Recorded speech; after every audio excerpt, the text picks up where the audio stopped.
Welcome to Humanity for Peace. We are so incredibly grateful for the honored guests, speakers, and participants in this rally that is a coalition of people from across the political spectrum. My name is Dr. Irene Mavrakakis, and this is the co-master of ceremonies and fellow lead organizer, Anastasia Battle.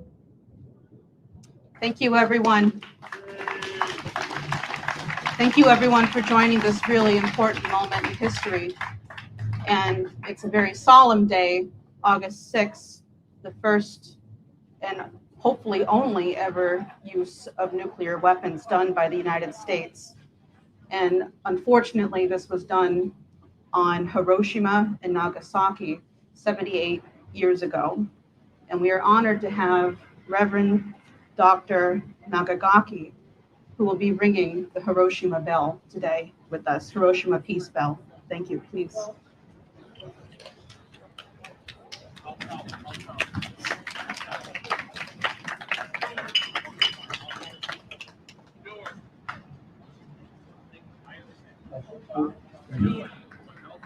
Yeah, maybe it might be easier to keep that. Good afternoon, everyone. My name is Reverend Dr. TK Nakagaki, and so I'm actually Hiroshima Peace Ambassador, also Nagasaki Peace Correspondent. And I've been doing the organizing the Hiroshima Nagasaki Memorial almost 30 years, 30th time this year. So I started 1994 every year on this day, or actually yesterday. Because the exact moment is actually the 7:15 p.m. or the U.S. time. The Japan time is August 6th, the 8:15 a.m. So, but anyway, but I'd like to ring this bell. Actually, peace bell is something to do with a peace, because the bell itself is creating the calmness of mind. So it's all connected, not just the outside of the piece, but the inside. And then because if ourselves is not peaceful, it's hard to do. Everybody else to do that, peace things all the world. So that's why this peace bell should reach to your heart. Everybody's heart to have peace in your heart. No violence, but rather compassion, love. So as I ring the bell, actually there's a little characters written here. It says wa ki. It's okay. Wa ki mu go. Wa means peace. Ki means precious, or that is valued. And also next words is no violence or no conflict. So yeah. So we wanted to develop the no conflict within ourselves too. We tend to fight with other people, but yet try to understand and try to create a peace and a harmony together. So that's the bell that represents. And so all the wish for the Hiroshima Nagasaki is happen to be Japan, but yet it could be happen to any other country.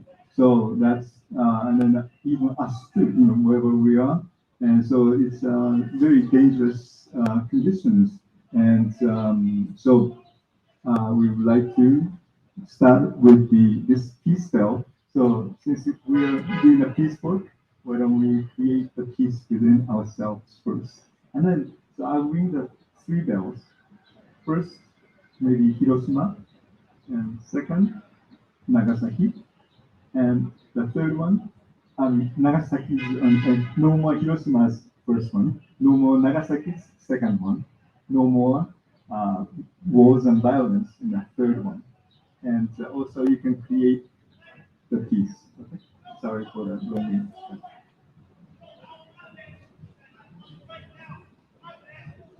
So that's more like unpeaceful side of it, but just the words, mind, and body action.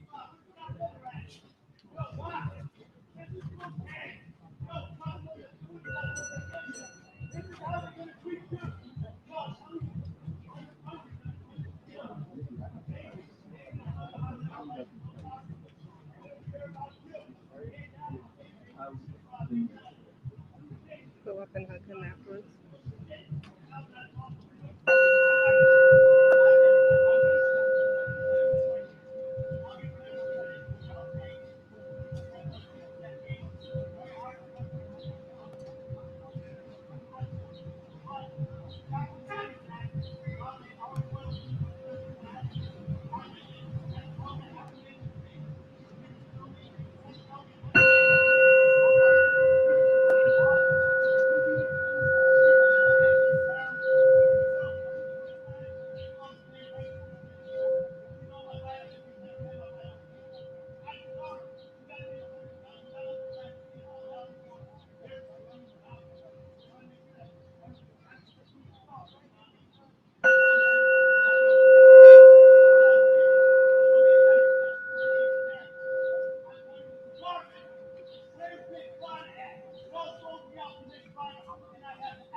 Okay.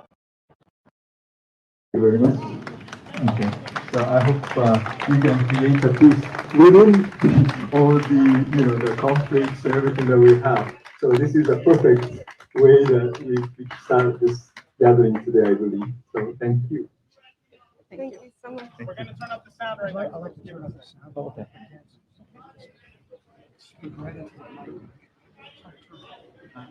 We'll just stay here for a minute. Oh, okay.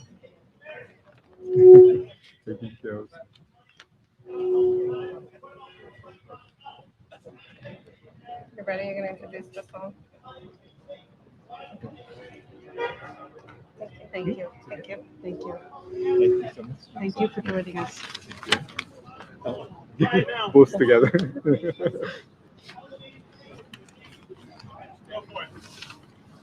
Thank you, Reverend Dr. Nakagaki, for the honor of bringing the Hiroshima Peace Bell. Next, I would like to invite the Chorus for Peace to the front. And we will be singing a song which is world-renowned as the International Song of Peace, called Dona Nobis Pacem. No. No, no, no, no. Oh. Yeah.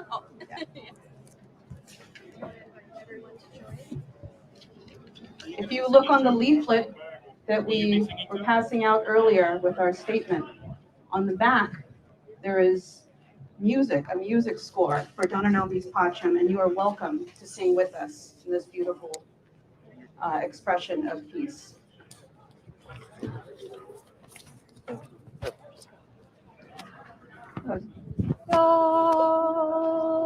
Okay. Okay. Dona nobis pacem, pacem. Dona nobis pacem.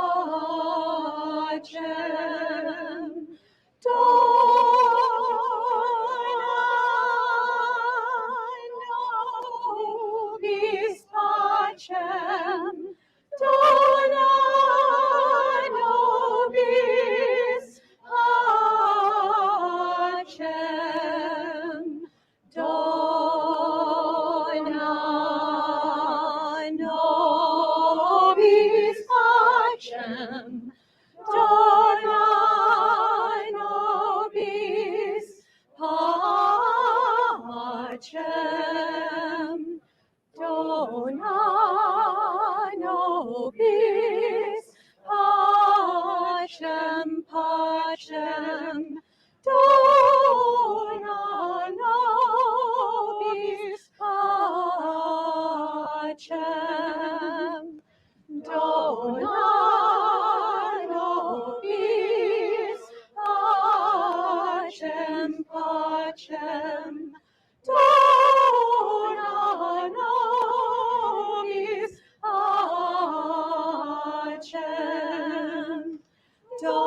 Okay.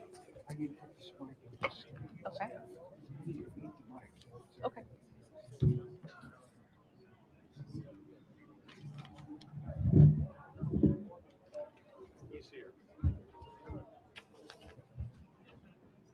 So it's easy to get closer and when you get closer. Thank you so much. Wasn't that wonderful? I'd like to introduce Reverend Dr. Terry Strong. She will do the invocation and then her speech. Thank you so much. Just stand on. Miss Terry. Hi, Dada.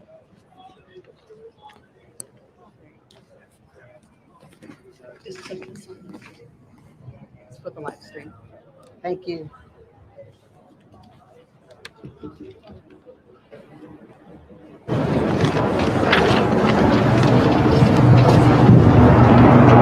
Thank you to Helga Zepp LaRouche and Anastasia Battle for the opportunity to speak as an advocate for peace.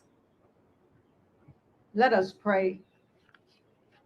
Father God, we come together as one, and we come together for the sake of peace. God, we thank you that you said if we be peacemakers, that you would call us the children of God. And we are grateful for that. And so as we have gathered in the name of peace, God, we ask you to give us wisdom on how to invoke peace in our world. God, we thank you for keeping us safe from all hurt, harm, and danger, seen and unseen, as we journey through the avenues of streets and countries to declare peace. And we thank you for your spirit abiding with us as we endeavor to just spread peace throughout all the land, all your world, God. In Jesus' name we pray, amen. I first want to give a few shout outs to my sons, Dr. Andre Strong and Mr. Cameron Hayward, who is also a rapper. To my Bishop E. Ann Henning Byfield, to my Zeta Phi Beta sisters and Eastern Star sisters, and to my church that I pastor, Mount Sinai AME Church in Arlington, Tennessee, a suburb of Memphis. Hello, peacemakers! Peacemakers around the world, God bless you. As I begin, I want to say the time to talk about peace is before the war begins. The time to talk about peace is before any war begins. The definition of war, according to the Oxford English Dictionary, says it's a state of armed conflict between different countries or different groups within a country, a state of competition or hostility between different people or groups, or a sustained campaign against an undesirable situation or activity. Not all wars are formalized with official declarations of war between combatants. Conversely, not every ongoing armed conflict is classified as a war. And so our challenge today is simply war. The Modern War Institute says there are 5 reasons for war that a government's leaders experience that causes them to pursue war. They are unaccountable, ideological, biased, uncertain, and unreliable. Unaccountable means no oversight. Ideological means we don't think alike. Biased means how I feel is more important than how you feel. Uncertain means I am not sure of the relationship we have, and rather than talk and communicate about it, well, we escalate to violence. And unreliable means I don't feel I can trust you to communicate and negotiate in good faith. More specific reasons are economic and territorial gain, religious differences, nationalism, civil war, and political revolutions. Often the leaders of countries become primary motivators of conflict by instigating war. All these fall in the category of the leaders lacking confidence in themselves and those with whom they should be communicating. Fighting is simply bargaining through violence. When you don't feel confident in your stance of peace through strength. Remembering the war in Afghanistan, we know that once wars start, they become very difficult to end. Between our two definitions, there are currently over 30 countries involved in some type of war or conflict as I speak. Countries subject to prolonged conflict can become war-torn countries that require many decades to rebuild their infrastructures, economies, and functions. So what is the solution? Because of the devastating and costly nature it has, war should always be a last resort with well thought out reasoning and with buy-in from those who will fund and be affected by it, and with the approval of governing bodies and not dictated by a few.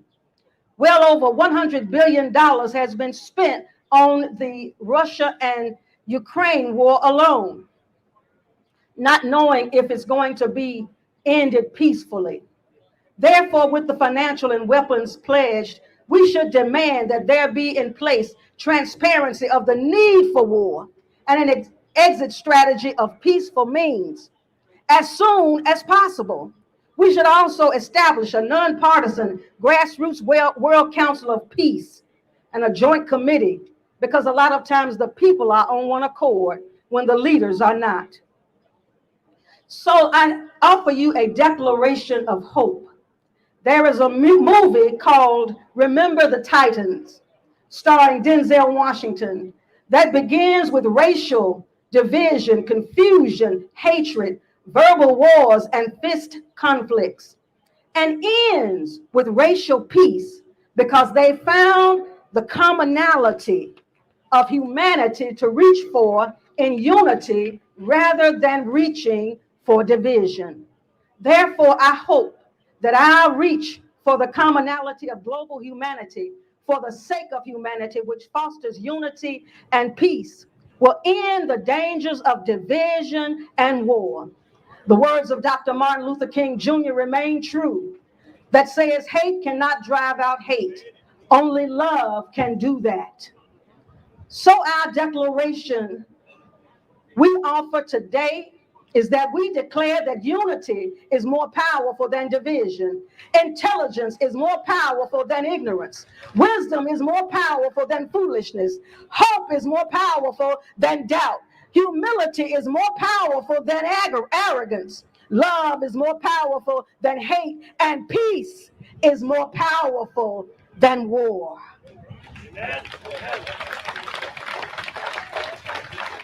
And if we operate our countries from the perspective of unity, intelligence, wisdom, hope, humility, love, and peace, we will be able to live together globally in harmony for all of our countries, cultures, and ethnicities.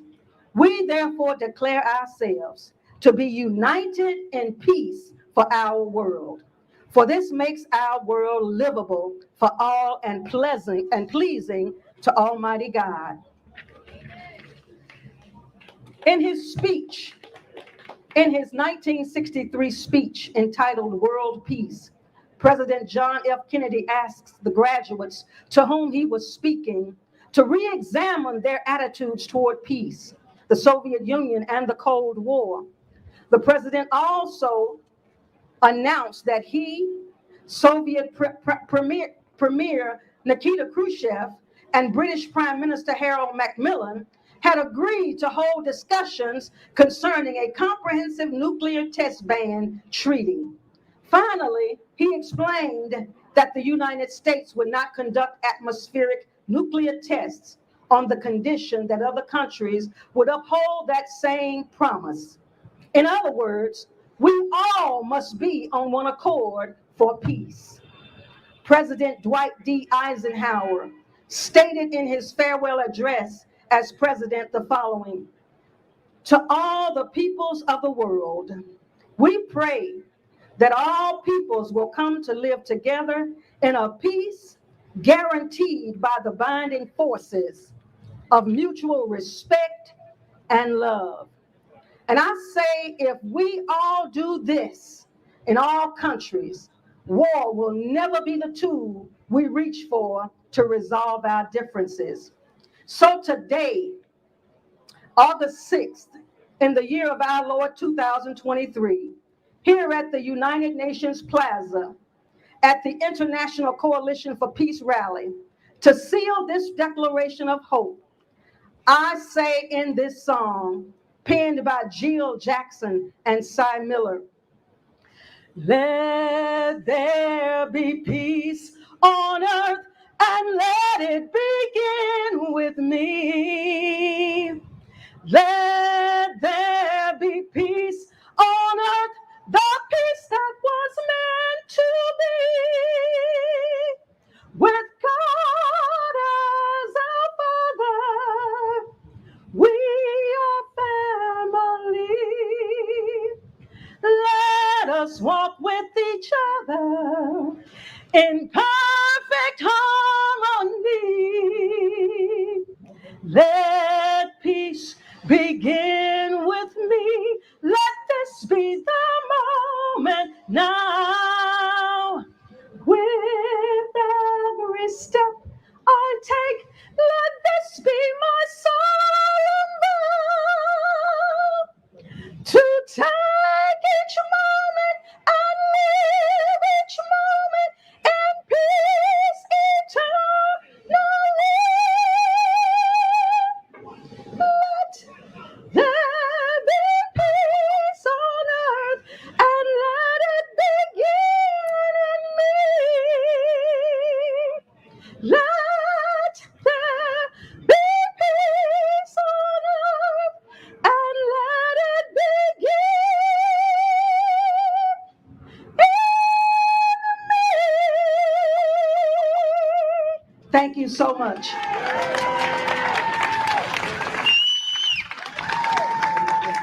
Thank you so much, Mr. Chair. Oh.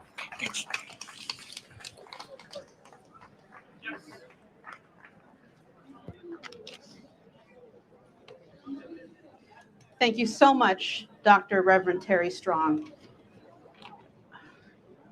When you think about the power that we have in this coalition right now, where we're bringing people together of all political ideologies, of all religions, nationalities, what we're doing here is an expression of love, of that agapic love that every single one of you has for the rest of humanity. And I think what we have to take from this day is that we're not going to let these little voices in our heads of cynicism that we're too weak, or we're not strong enough, or everybody else is too stupid. We're going to rise above that and unite around principle. And with that, I would really love to have my good friend here, Scott Ritter. I think all of you know who Scott Ritter is, to come to the stage. Thank you, Scott. Thank you. You're going to put a microphone on? There we go. Okay. That's about right. I feel like Eddie Vedder up here or something. Everybody can hear me okay? First of all, I want to thank everybody for coming out today. It's a beautiful day. I want to thank the organizers. This is a wonderful cause. And hopefully we'll be able to take what happens here today and build a community that can bring about the change that we're all looking for. In Chris Nolan's movie, Oppenheimer, there's a very important scene. It's about the man who made the atomic bomb, J. Robert Oppenheimer. He oversaw the team, the Manhattan Project, that built the bomb. And there's a scene in the movie after the bomb has been perfected and tested, the Trinity device, where Oppenheimer is watching two men in uniform packing up the gadget to send away. And he starts to opine on how it could be best used. He says, if you ignite the bomb at a given out, and they cut him off. They say, it's okay, Dr. Oppenheimer, we got it now. We got it. And thus we transferred the world's most deadly weapon away from the scientists who made it into the men who would use it. And they did use it. 78 years ago today, the United States of America dropped one of Oppenheimer's gadgets on the city of Hiroshima. We don't know how many people died. Ranges from 77,000 to 125,000. We don't know. 3 days later, over the city of Nagasaki, we dropped a second gadget. The total casualties go between 130,000 to 250,000 people dead because of these bombs, but we don't know because most of the evidence vaporized. They don't exist. They're gone. The world's most deadly weapons. The men who dropped these bombs, Paul Tibbets and Charles Sweeney, were men of honor.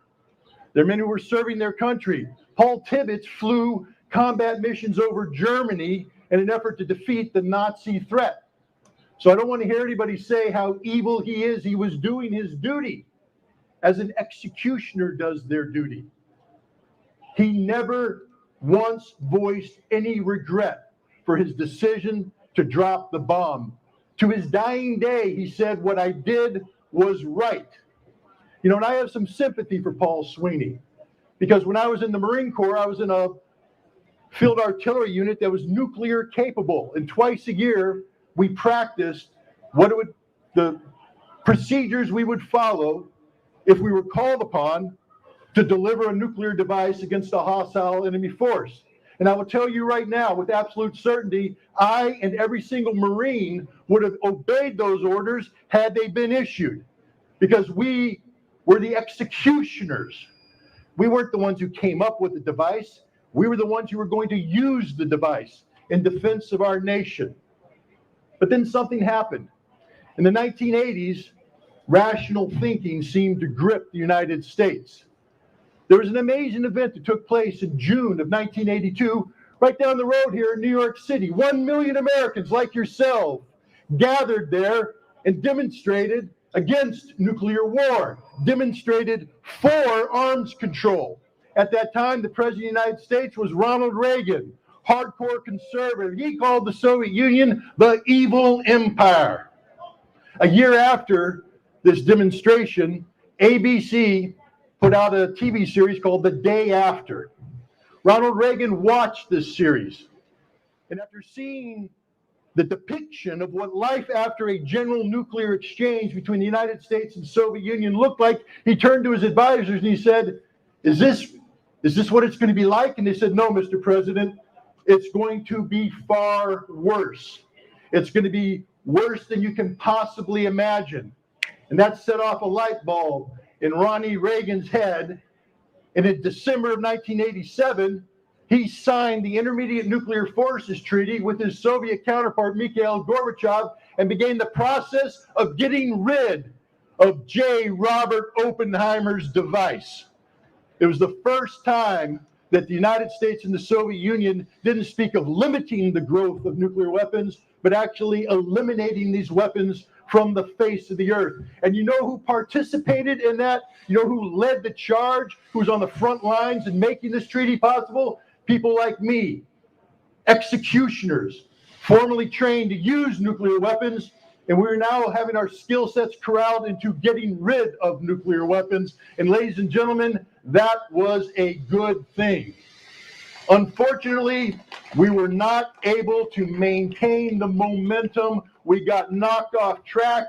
Arms control today is not happening.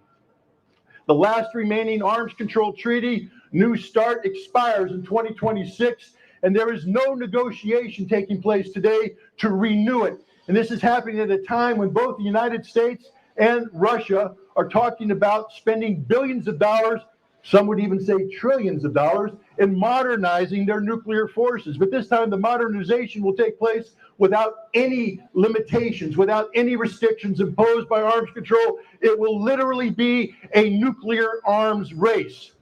Now, what makes this more dangerous in the 1980s? In the 1980s, we operated with a doctrine called mutually assured destruction. It meant you use your nukes, we use ours, we all die, therefore, let's not use the nukes. Now, that's a pretty stupid way to live life, but it's better than thinking that you can win a nuclear war. Today, the executioners of Americans' nuclear policy believe a nuclear war can be won. We have a doctrine that says that we can preemptively use nuclear weapons anytime we want to. It's not just me saying this, ladies and gentlemen. We'll take the words out of the mouth of a Trump-era arms control official speaking to the Arms Control Association when he said, it is the goal of the Trump administration that every morning Chinese and Russian leaders wake up, they don't know if this is the day we're going to nuke them or not. That's an honest to God quote. That's insanity. And yet that's America's policy. Now you'll say, wait a minute, Scott, that's Trump. What about Biden? Biden has the exact same policy of nuclear preemption, a policy that's being implemented without any restraint from arms control. And now we bring in the issue of Ukraine. We have a war going on in Ukraine that's not a war between Russia and Ukraine. It's a war between Russia and the collective West, including the United States. The goals of the United States in this conflict are simple: the strategic defeat of Russia. Now, Russia has said that a world without Russia is a world no one will live in, which means if you try to strategically defeat Russia, they will use their nuclear weapons to protect themselves. Yet the goal and objective of the United States in providing more than $180 billion of U.S. taxpayer funding to Ukraine is to enable Ukraine to strategically defeat Russia. That means that our policy is to commit suicide. Ladies and gentlemen, that is literally the definition of insanity. That is crazy. Now, today in the United States, there's men and women who wear the uniforms of the armed services of the United States who are sworn to protect our nation. Some of these men and women have the job of using nuclear weapons if and when called upon. These are people like Paul Tibbets who will execute that mission. But you know, the people in the world today that have the ability to employ nuclear weapons don't just speak English. They speak Russian. They speak Chinese. They speak North Korean. They speak French. They speak Indian. They speak Urdu. Hindu, I guess. I should be accurate. Apologize out there. I'm a Marine. Sometimes I say things that I shouldn't. But the bottom line is we no longer have a nuclear monopoly. If nuclear weapons are used, this is a global problem. But we are the only nation in the world that has a doctrine of preemption. We are the only nation in the world actively pursuing a policy supporting Ukraine with the goal of the strategic defeat of Russia that will result in general thermonuclear war. We are the only nation willingly trying on a daily basis, not just to have Russia wake up and China wake up, questioning whether or not this is the day we will use nuclear weapons. Every person in the world wakes up wondering if this is the day. Now let's go back to the movie about Oppenheimer, that scene. J. Robert Oppenheimer turns to the men in uniform and tries to tell them about the nuclear device. And they say, we got it here, boss. We got it here. Okay, but now we know. We can't claim that we don't know. No one in this audience can say, I don't know about the threat. Nobody in the world today can say, I don't know about the threat. And it's time that we have that meeting again with the executioners, with the men and women who will execute nuclear policy. And this time we turn to them, and when they try to say, we got it here, we say, no, we got it here. It's over. The day of nuclear terrorism is done. We must learn to recapture the spirit of disarmament that gripped Ronald Reagan, and there's no one out there right now that's more conservative than Ronald Reagan, that gripped him in his heart to make him believe that having nuclear weapons was insanity and the best course of action for the United States and the world was nuclear disarmament. We need to recapture that spirit, and I'm hoping that today we can begin a process that leads to a moment next summer when we can put 1 million people back into Central Park and send a signal to those who wish to represent us in the White House that nuclear disarmament is the only direction for the United States, that the day of the executioner is over. Thank you very much. Thank you so much. Thanks. Thank you. Oh, yeah, I'll take that.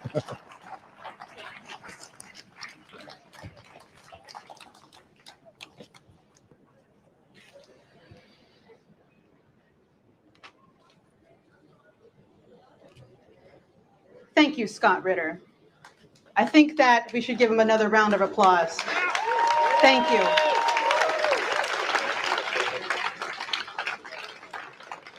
I think it's very important that people of the military step out to speak against this. A good friend of ours, Ray McGovern, said we need more of these whistleblowers. We need more people like this to take that kind of courage and say and do the things that must happen now. And so thank you so much for joining us today, Scott. Next, I would like to invite Gerald Salenti to come to the stage.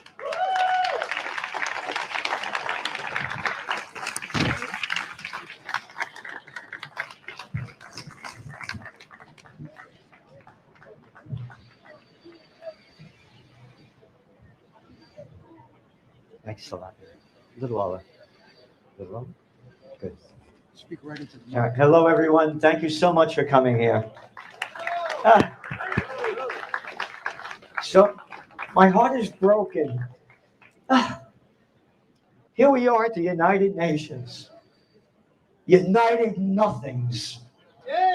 United nitwits. Where are all you United Nations for peace? How about pieces of crap? Hey, look at that United Nations, the American ambassador to the United Nations. I remember her well, Madeleine Albright. How about Madeleine not all that bright? The Madeleine Albright that's on 60 Minutes with Leslie Stahl. And Leslie Stahl asks Madeleine, are the deaths of over 500,000 Iraqi children under the age of 5 worth the sanctions that Bill Clinton and his war activities have caused? Yeah, that's the Bill Clinton that every time he got caught with his pants down, it's bombs away over Baghdad. Yeah, and Madeleine Albright says, yes, it is. America, in the back of all the currencies, in God we trust. What God you talking about? Oh, hey, where are all the Seventh-day Adventists here? You waiting for the 8th day? Hey, where are all you Quakers? You died in an earthquake? Where are all the religions? How come you're not here speaking out for the God that you say you love and adore to bring peace on earth, goodwill to all? Where are you? It's a disgrace. Hiroshima, huh? Yep. Today, they're talking about that. Humanity for peace.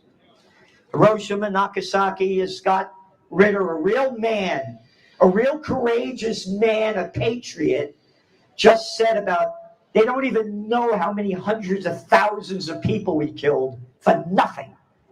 The war was over.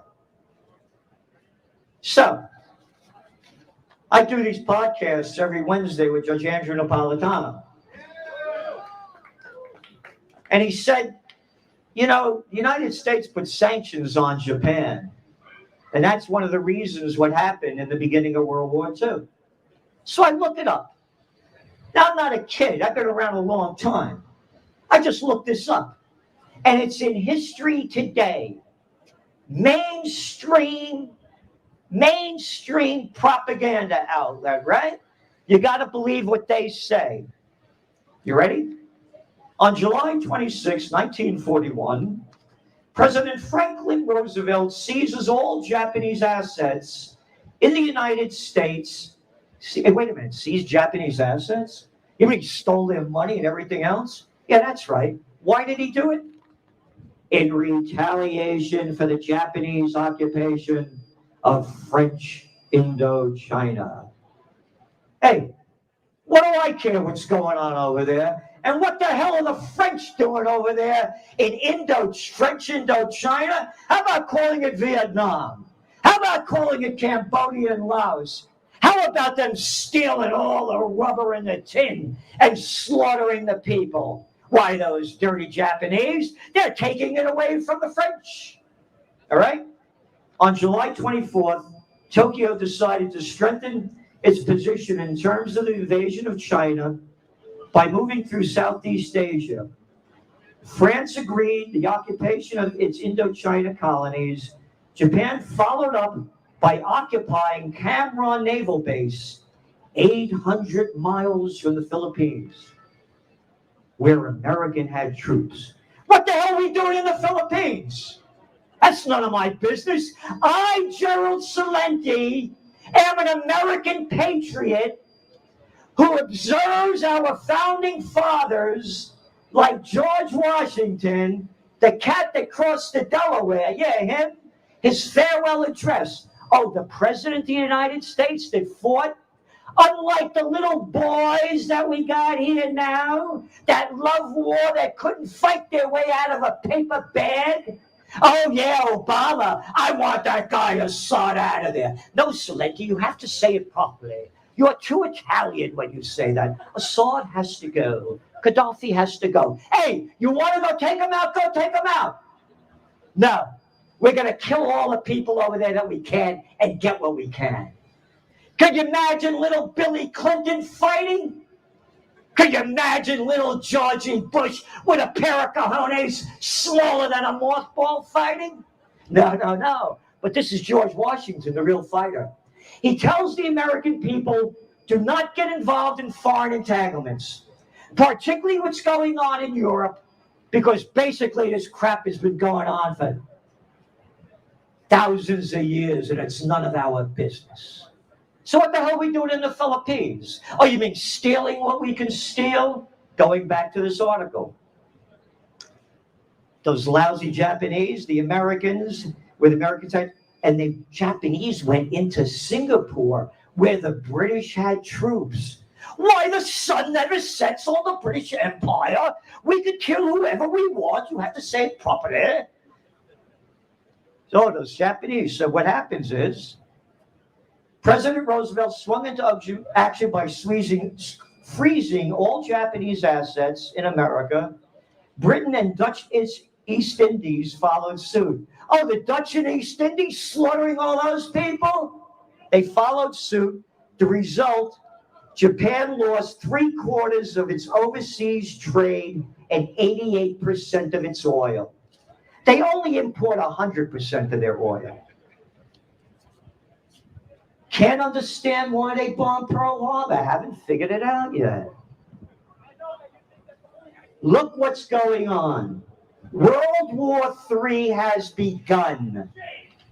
There's going to be a false flag event or a nuclear exchange. They're warning us about it. They're saying it over and over again. And little boys and girls in Business Insider and others are running articles what to do in case of a nuclear attack. Yeah, how about bending over and kissing your butt goodbye? Read the farewell address, not a farewell address, excuse me, the address from President John F. Kennedy to graduating students at American University, June 1963. It's all about peace. He says we shouldn't hate the people in the Soviet Union. Over 20 million of them died in World War II. They lost their homes, their factories, their farms, the equivalent of Chicago East. If we go to nuclear war against the Soviet Union, The life on Earth will be destroyed in 24 hours. That was 1963. As Scott Ritter said, it's 100 times worse now if we have nuclear exchange. 5 months later, Jackie is dead. He ends the speech by saying America will never go to war. And by the way, the only candidate that I support right now is Robert F. Kennedy Jr. Think about it. Your uncle was assassinated, and your father was assassinated, as he said, by the CIA. What kind of heart would you have? And RFK Jr. is coming out for peace. And he's saying what we're saying for occupied peace. Close all the bases overseas. Bring home the troops. Rebuild America. Secure the homeland. This is a disgrace. Where are all the people? They're robbing us of our money. They robbed us of our freedom. How can you be so damn stupid to look up to a guy that's out of his mind like Joe Biden? No, I like Mitch McConnell, frozen stiff. Look at the imbeciles. Hey, how about Diane Not-So-Feinstein? Almost dead, but hey, I'll tell you what to do. When are the American people going to raise to the spirit of our founding fathers? To bring life, liberty, and the pursuit of happiness back to the hearts and souls of the people. Thank you so much for doing this rally. And we have to keep this going. We have to unite. As Scott said, there were over 1 million people in New York City protesting the nuclear war. The nuclear armaments back in the 80s. Hey, where are all you, my generation? All you anti-Vietnam clowns? Oh, you were getting drafted. That's why you cared back then. Where are you now? Where is everybody? We have to stop World War III. It's begun. There's going to be again a false flag event or a nuclear exchange. And the people march off to war like that. And as I said, when all else fails, they take you to war. The economy's failing. People living paycheck to paycheck. Again, you want to know how stupid the people are? 88% of the people swallow the crap spewing out of that little daddy's boy born on third base and thought he had a home run, little Georgie Bush. We're going to get that guy Osama bin Laden. Get him alive. 88% of the people swallowed it. When all else fails, they take you to war. And failure is on the near horizon. Thank you all for coming. Thank you for all that you do. Thank you for putting on this rally. And again, if you believe in RFK Jr., do what you can to support him, because they don't want him. They want war. Amen and amen. See ya.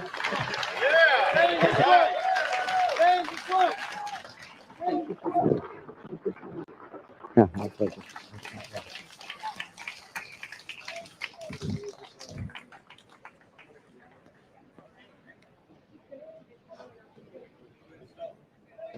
Thank you, Gerald Salenti. No, I think that's absolutely right. We need all people to come together now to stop a nuclear war. People have got to get over all of their little problems and differences and excuses, right? These are just excuses to not accomplish anything. In fact, quite frankly, it's probably an FBI operation, right? People who are inserting these kinds of cynical views. Oh, I can't work with a libertarian. I can't work with a Democrat. I can't. Blah, blah, blah, blah. People are coming up with all these excuses on why things can't happen. Well, let's just say enough of that. Let's just say enough. So I would like to introduce Garland Nixon to come to the stage. Please. pleasure. Let me get this. All right. I have to go with my timer because I'm just OCD like that. I may go like 1 second over and then I totally freak out.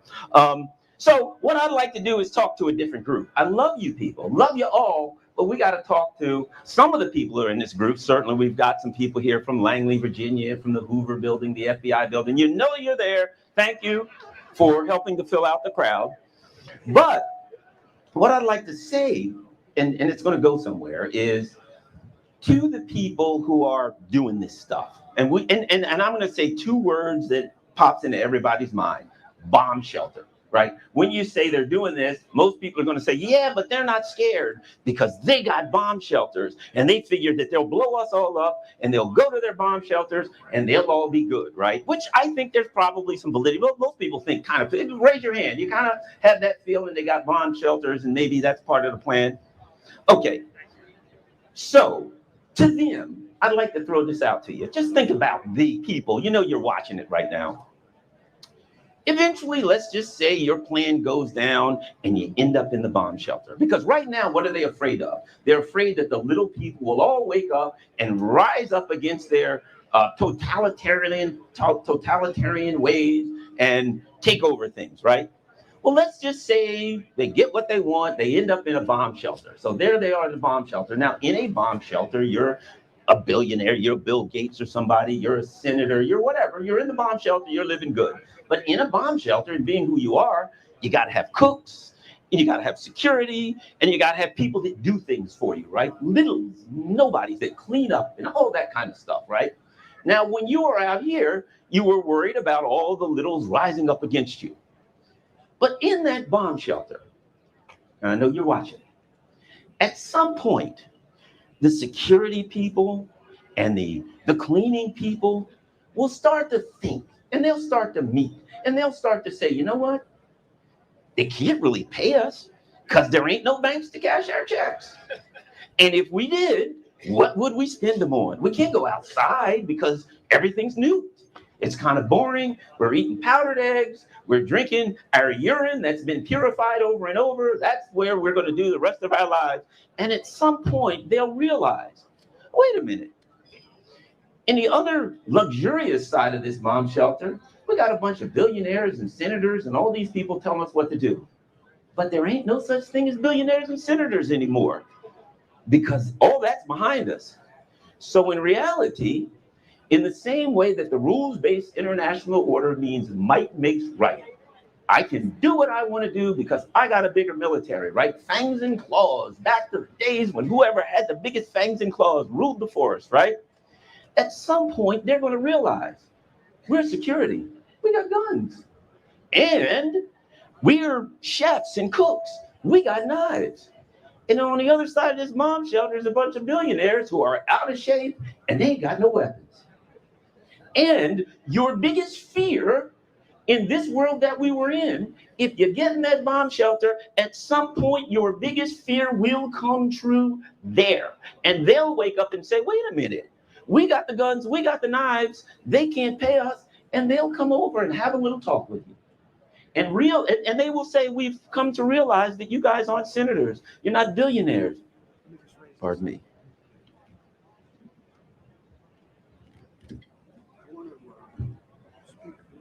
All right. Let me raise it up. Thank you. Okay. They'll come to realize that everybody's the same, except they got guns and knives and you don't. That's going to be the thing. That the rules-based international order in the bomb shelter is simply going to be the people with the weapons and the power, and the most people are going to have the power. And at that point, you will meet your fate.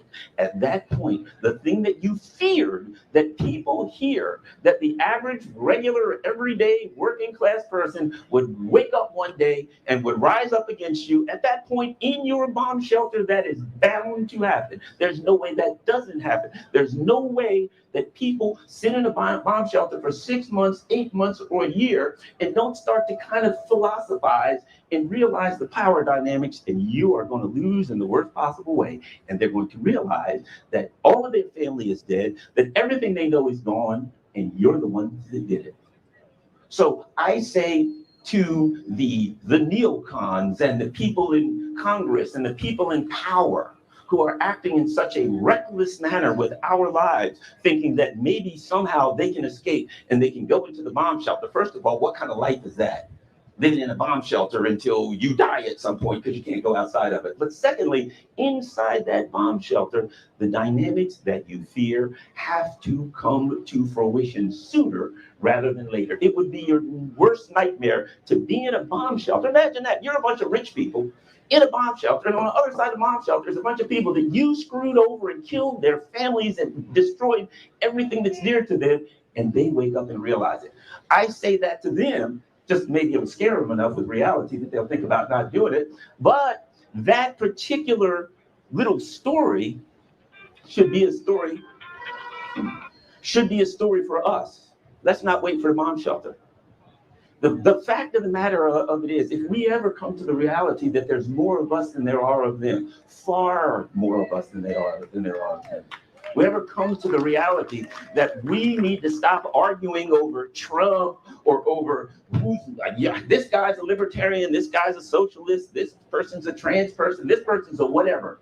That the things that they bring up to keep us arguing amongst themselves, right? Ourselves. That they always have it's Putin or it's Xi or it's somebody and it's Assad. They always have a boogeyman 7,000 miles away that we're supposed to be scared of. And as long as we're afraid of the boogeyman 7,000 miles away, we won't look at Capitol Hill. We won't go right up to Wall Street. We won't look at the people who are responsible for sending our jobs overseas and doing all the things they've done to make our lives a living hell, and now bringing us to the very doorstep of nuclear disaster.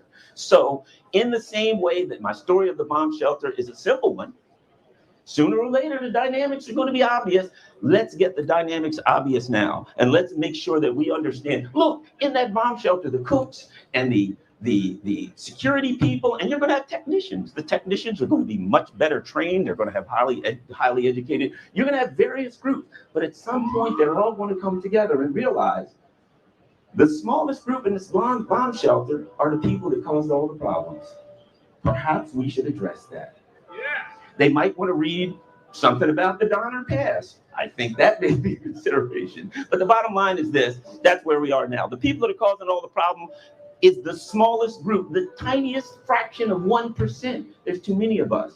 Stop obeying, stop doing what you're told, stop accepting their rules. And I'm not saying just run out like a crazy person and streak down the street naked. I'm saying act in a way that gets something done, act uniformly. But we have the power, we have the most people by far, and if we act with force and we act with integrity, it's where we're not violent, we're not doing the things that we tell them not to do. Last, I'll say this, and this sums it all up. There's only one way to peace. If you want the world to be peaceful, there's only one way to be peaceful. To be peaceful. The only way to bring peace to the world is to be peaceful. So everyone, when you leave here, ask yourself in your personal life, are you being peaceful? Are you being the person that you want your town, your village, your society, your country to be? So thanks a lot, everybody. Keep up the good work.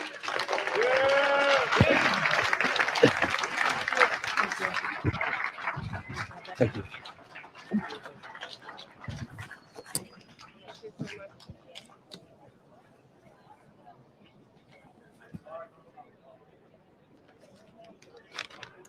Thank you, Garland. Thank you, Garland Nixon. Man, you guys are an amazing, amazing crowd here today. Look at all that love in your eyes and determination. Next, we're going to read a statement that was sent in from the founder of the Schiller Institute, Helga Zepp-LaRouche, who is a personal, very good friend of mine. She titled it the UN Rally on Hiroshima Day, August 6, 2023. To all the courageous people demonstrating today for peace, we have to wake up people all over the world. Never before was mankind in a bigger danger to annihilate itself in a global nuclear war. Of the more than 12,000 existing nuclear weapons, which are today up to 1,000 times more destructive than the bombs of Hiroshima and Nagasaki, 3,800 are immediately deployable and about 2,000 are launched on warning. If it comes to nuclear war, as there are politicians today who are recklessly taking into account the use of these weapons, not even a historian will be left to investigate how it could come to this incomprehensible catastrophe.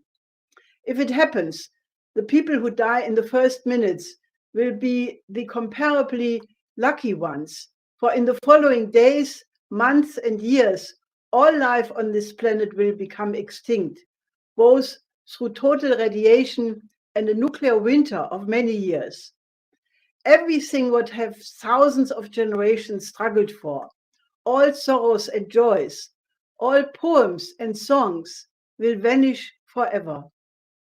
We demand the immediate controlled destruction of all nuclear weapons. But even more profoundly, we demand the realization of a new global security and development architecture, which takes into account the security interests of all nations of this world, big ones and small ones. This architecture must overcome the geopolitical bloc formation once and for all and put the interest of the one humanity first. The precondition for this is a new just world economic order, which allows every nation and every human being to fully develop all of their innate potentials. Let us unite the peace movements all over the world with the nations of the global south for the realization of a new paradigm in the history of the human species. The new name for peace must be development.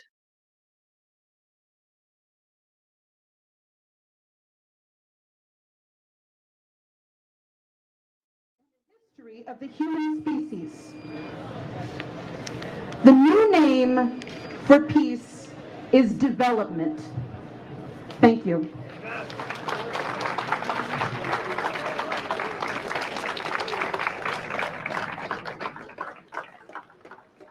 What a wonderful statement and a wonderful peace-loving woman who has led us into this rally and beyond in the International Peace Coalition. And thank you, Anastasia.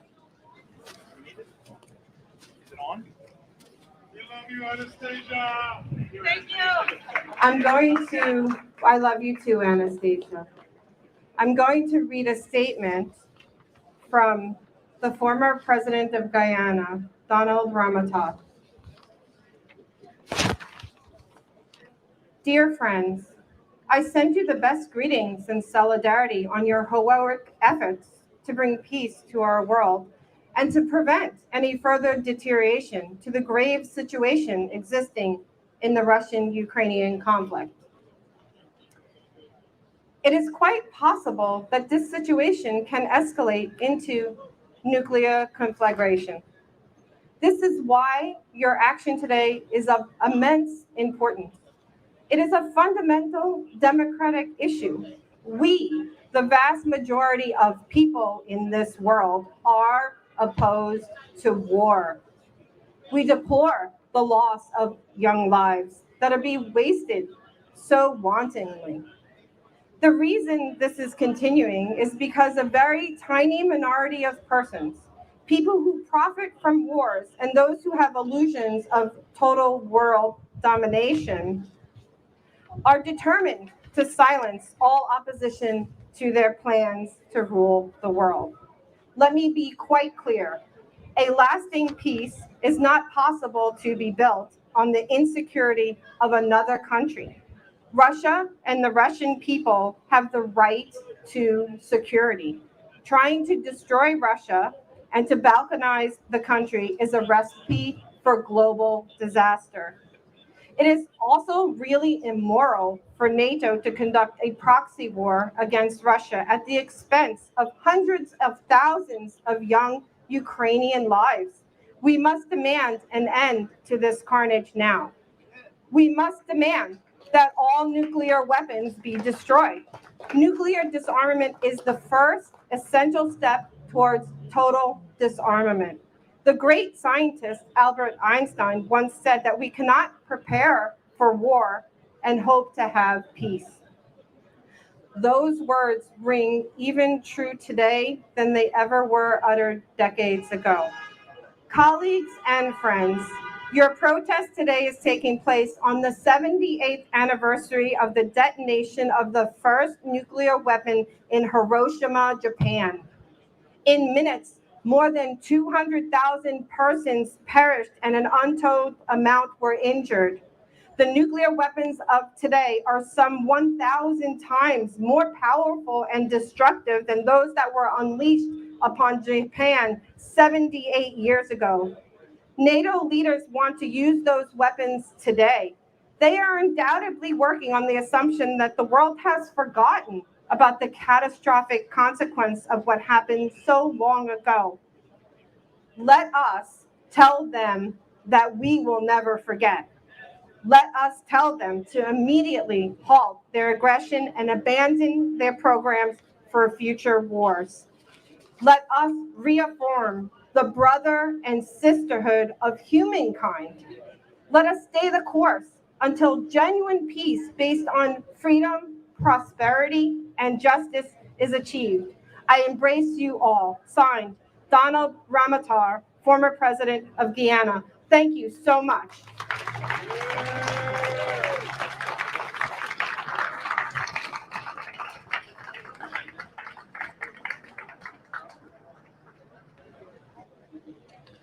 Thank you for your statements, Helga Sepp-LaRouche and former President of Guyana, Donald Ramatar.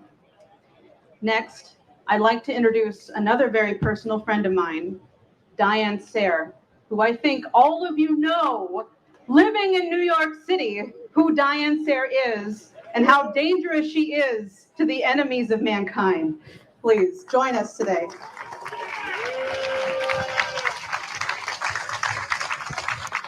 Okay.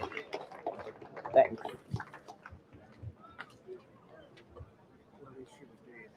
That's fine. Thank you, Anastasia and Irene. Thank you, everyone, for coming out today. If there is not a major change in the United States, there is reason to believe that this day, August 6th, would be a good time for us to say our goodbyes. Our goodbyes to each other, goodbye to the planet, and goodbye to the paintings of Rembrandt, the discoveries of Ibn Sina and Albert Einstein, the philosophy of Confucius and Leibniz, the principles of the US Constitution, the poetry of Shelley, and the music of Beethoven. We are steadfastly marching toward the thermonuclear annihilation of everything created by man. Wasn't that the point of dropping the bomb on this day 78 years ago? It wasn't about making the Japanese surrender. That was already under negotiation. The purpose of dropping not one, but 2 bombs on civilian population centers in Japan was to demonstrate that we could do it and that we were willing to do it. Is there anyone here so naive as to believe that we have become more moral since the day that Madeleine Albright declared that although it was a tough decision, the lives of 500,000 Iraqi children was a reasonable price to pay to achieve our goals in Iraq, which apparently we still haven't achieved because we're still there, illegally occupying that nation. You know, the American illegals squatting in nations all over the planet who don't want us there. So it's time for you to disabuse your friends of the notion that some wise person who has somehow managed to stay out of jail inside the Beltway is going to stand up and stop this thing before we go over the cliff. Waiting for that person would guarantee that we were all finished.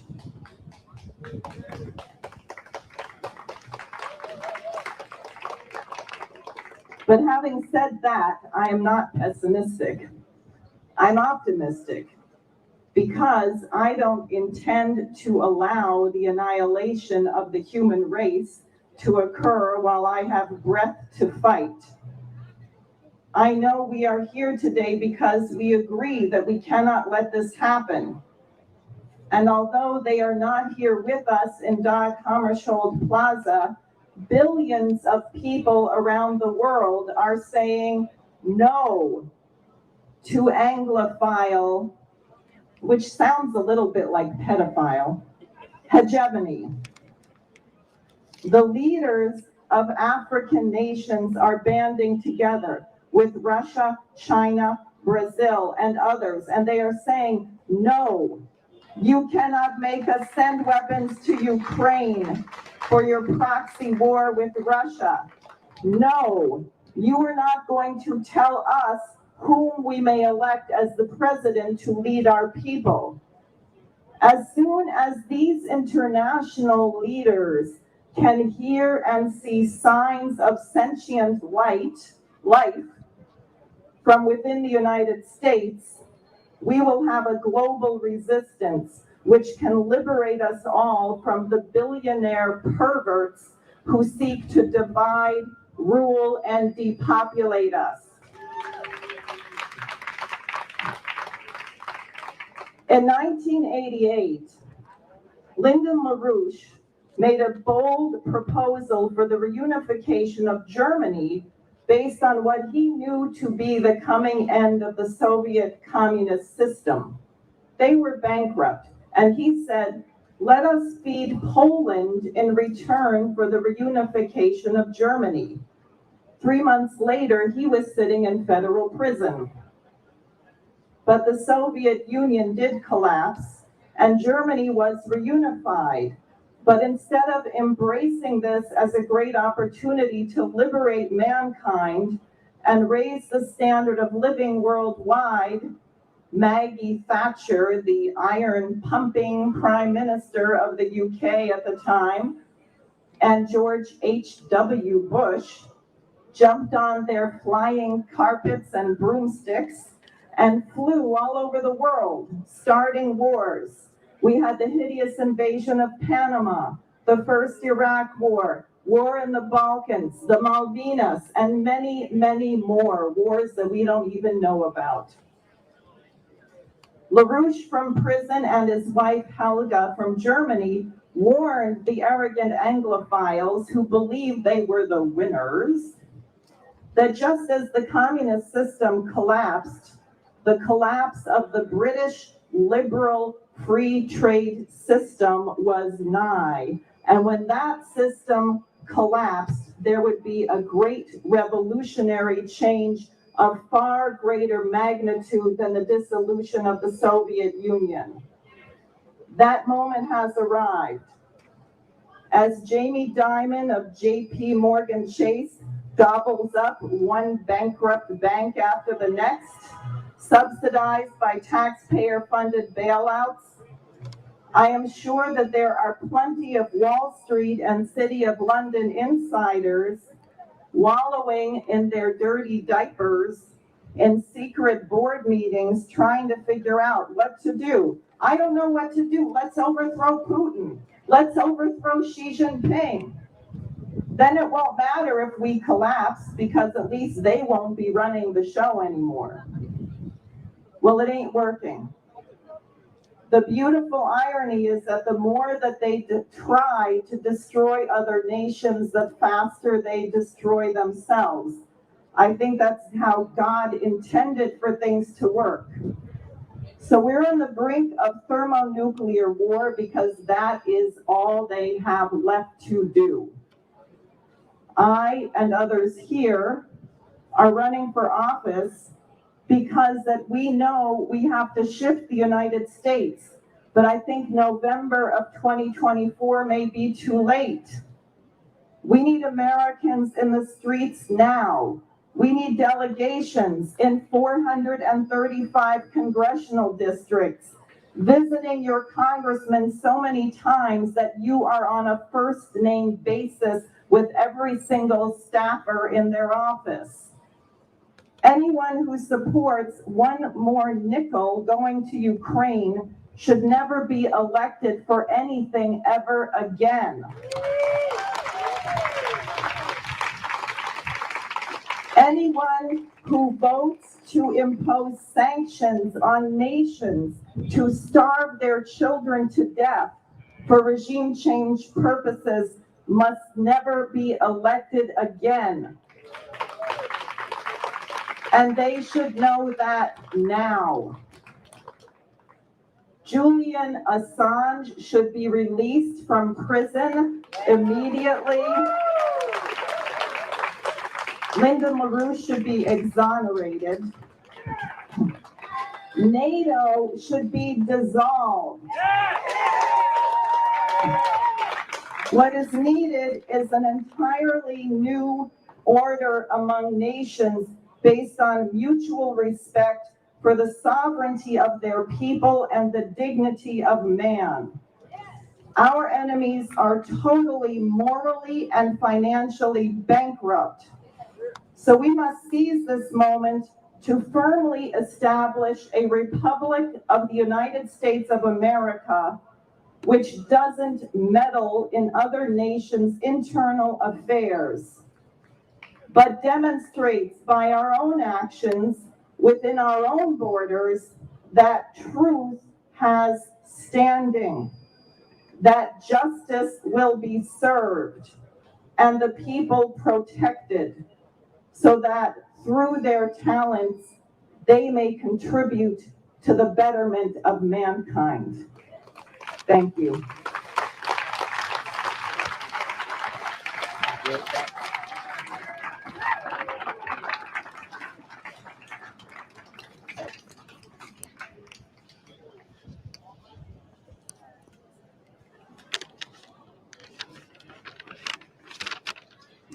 Thank you, Diane Sayre. Let's do one more round of applause for Diane. The woman has so much courage. Next, I would like to invite Muhammad Salim Akhtar to the stand.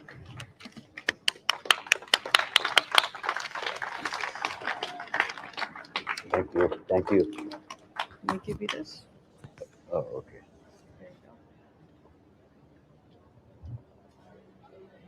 You speak closely to Yeah. the mic? Yeah, that's fine. Yeah, speak closely. Thank you. In the name of Almighty God, the most merciful and the beneficent.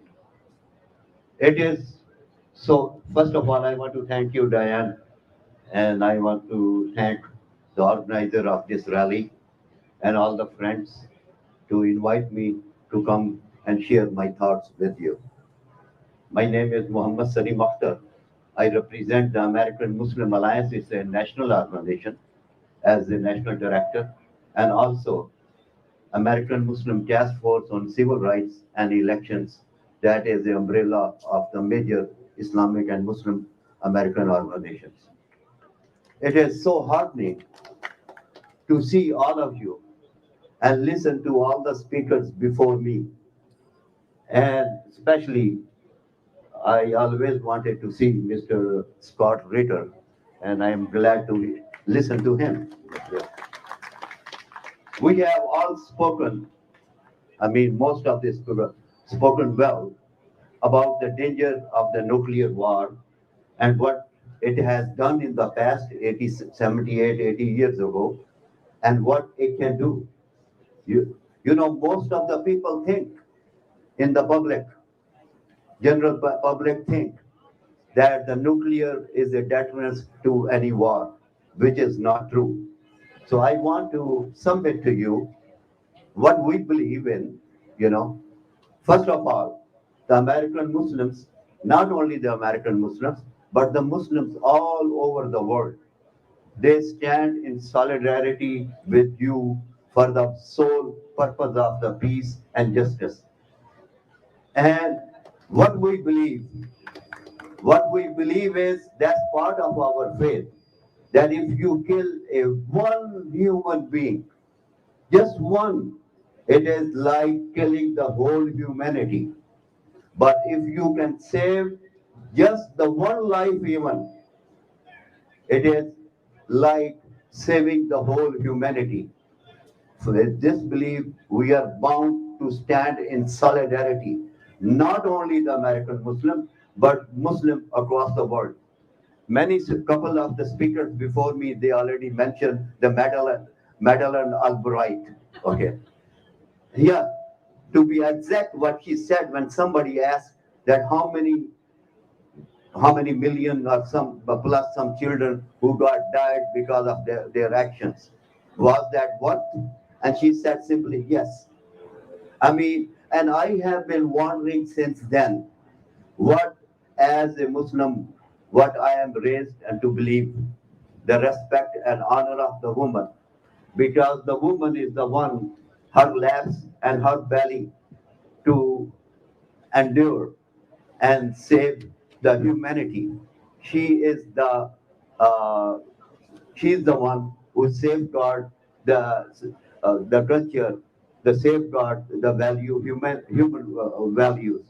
And I was surprised how it could be become so bad that a woman who's supposed to nurture and supposed to protect the humanity, okay, that can come out from the mouth of a woman who is leading a whole nation in British in that case at that time, okay. But what I tell you, that what we believe, and with this is, you know, by the virtue of this belief, the whole Muslim universe, universally, that stand with you. What I want to submit with you is that we need to address the root causes of the war. We must address all the means, all the reasons, that can create the conflicts between individuals, between groups, and between the nations. Now, every single organization, regardless if it is UNO, is a NATO, or any other organization, which is designed in a way that they are doing, it's a scheme and planning to undermine the less fortunate and the underdeveloped countries up there. And we must stand it and speak out. Now, there is a three-pronged strategy which we normally adopt, and I wish to submit to you what is the three-pronged strategy. Now, I divide it into that one is the mob politics, which we are doing now, is a rally. The other second is the advocacy. We need to do the advocacy into the masses in United States, town to town, city to city, state to state, and across the border, across Atlanta, in Asia, in Africa, to awaken the people of the danger. Because the common people think they cannot believe it. The human has a short memory. They do not remember that's what happened 78 years ago. It can happen again. So we have to awaken up the common people. So that's the advocacy we need to take out, and we need to do the diligent work. We believe, and we do, and we practice in a non-violent struggle. Our struggle is very non-violent. And the third and the last strategy which I may submit to you is that we must use our votes at the polling booth, but I call it electro-politics.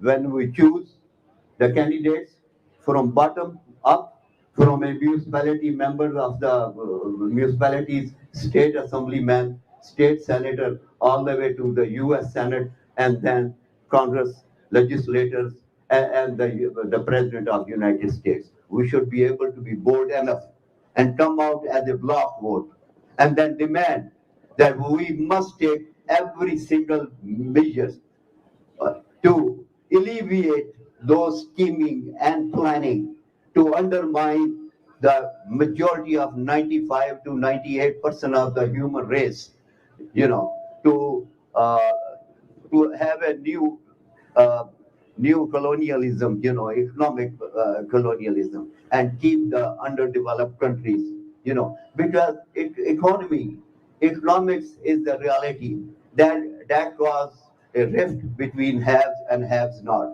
We need to do every single thing. We need to voice up, and we need to stand up, and we need to do what we need to do is deliver the block votes from bottom to top or top to the bottom. Okay, these are the things we need to do. We need to continue to do the hard work. We need to explain that it is the possibility.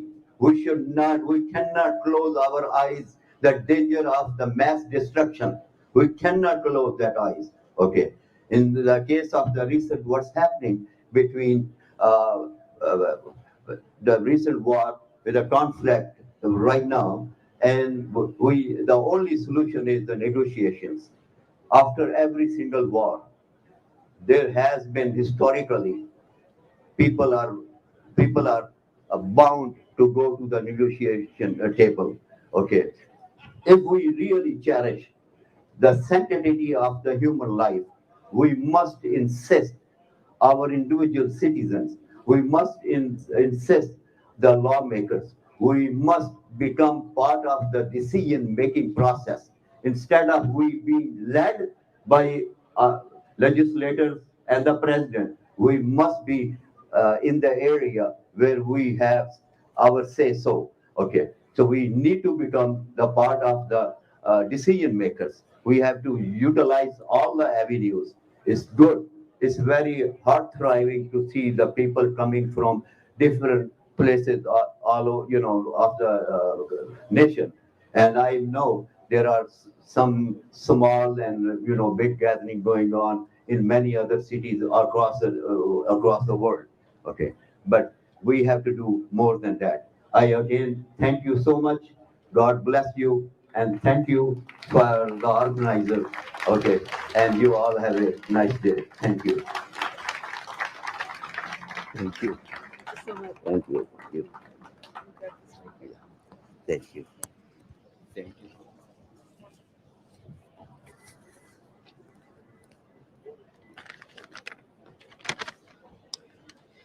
Thank you, Mohammed Salim Akhtar, the National Director of the American Muslim Alliance. Very important that you were here today. Thank you so much. Next, I would like to welcome the president and founder of the Ghanaian American League of Friends for Freedom. His name is Amadou Diallo. Please come to the stage.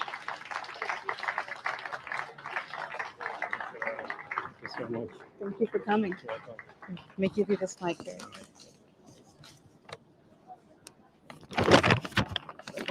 Got it? Hello, everyone. I think we are a bit quiet here. I think we should know why we are here. We're here because I think humanity is on attack. And it's our responsibility not to be quiet. It's our responsibility to stand and say no to the destruction of humanity. No matter where it's happening, we will be held accountable if we do not speak out. We will be held accountable if we just sit there. Our children, our grandchildren, our great-great-grandchildren will hold us accountable. What did we do? What did we say to speak out against what is happening against humanity, wherever it's happening around the world? So we are here today to stand against wars across the world, wherever it's happening. So many have lived to see wars, to see the results of wars. We don't want to sit and be quiet without saying anything, without doing anything. Your voice might count. You don't know how far your voice will go, who it will reach out to, what that voice will move, who that sound will move. And that's the reason why we're here. If we become quiet, I guarantee you our children and our children of our children will hold us accountable one day. My name is Amadou Diallo. I'm representing the Guinean American League of Friends for Freedom. I'm originally from Africa, West Africa. I've lived, and my family have lived to see wars. We have seen how innocent people get destroyed. Women, children, elderly, the youth who's supposed to be future leaders, destroyed, have no hope. All of you guys have seen the war in Ukraine. You have seen the elderly. You have seen women and children creeping, holding their sticks. They have nowhere to go. No one to help them. I don't care who you be. If you look at that, your tears will run down. Are we just going to sit down and see the elderly creeping down, bombs coming on them, destroy them, women and children? We all have seen stories of children in Ukraine crying. They died with their dad when their dad bombs fall on them and destroy their parents. I have no parents today. Are we just going to sit down and continue to look and see the war continue to go? Wars are going on across Africa. They've been supported by different nations. Women and children and elderly are getting killed. Young people have no future. They are hopeless. And that's the reason why we're here today. No matter where you are, no matter where you live, you have the right to freedom and existence.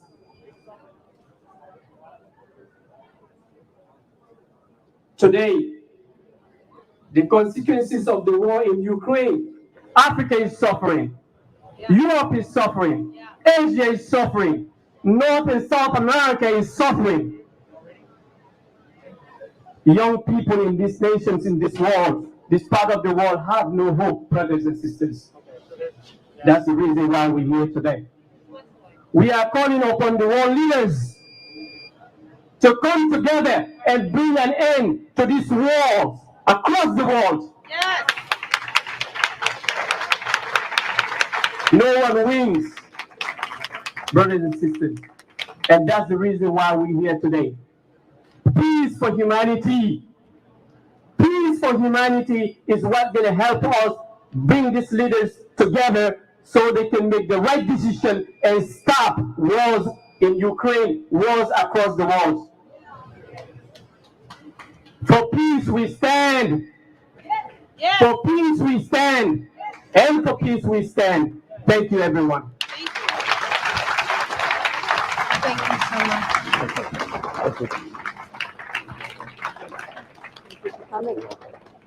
Thank you so much for an inspiring speech. And we need to think about the fact that there's really no reason for humans to slaughter each other on the battlefield over disagreements of ideas. All wars start with myths and misunderstandings. Then they are propagated by the lies of our governments and the media. Our next guest we are honored to welcome is Jude Ellie. He is a presidential candidate from Haiti, a man of peace and kindness. Thank you so much.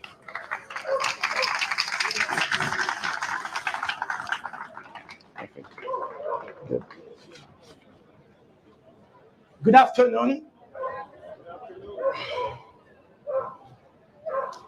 It's an honor for me First of all, to introduce Gloria Starkins, which is the Dean of UN, and some friends who flew from Japan to be here tonight with us. First of all, please join me in a minute of silence for the victims of war.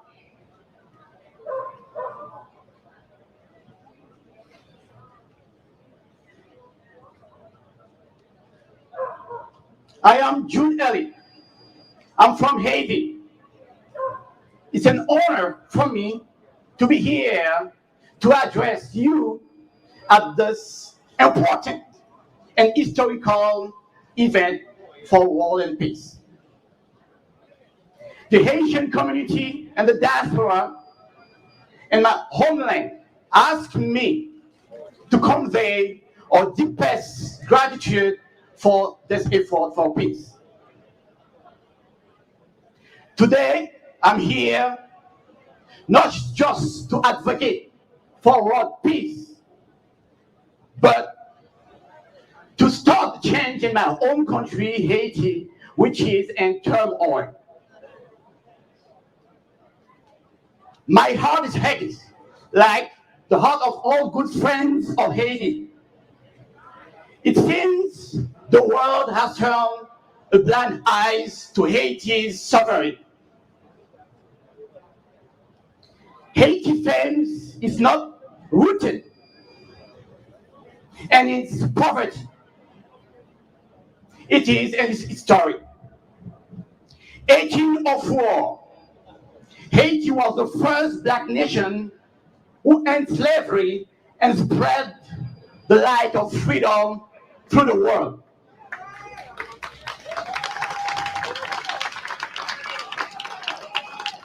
Why now? Why are we one of the most contentious and troubled nations? Why are we scratching the bottom of the barrel?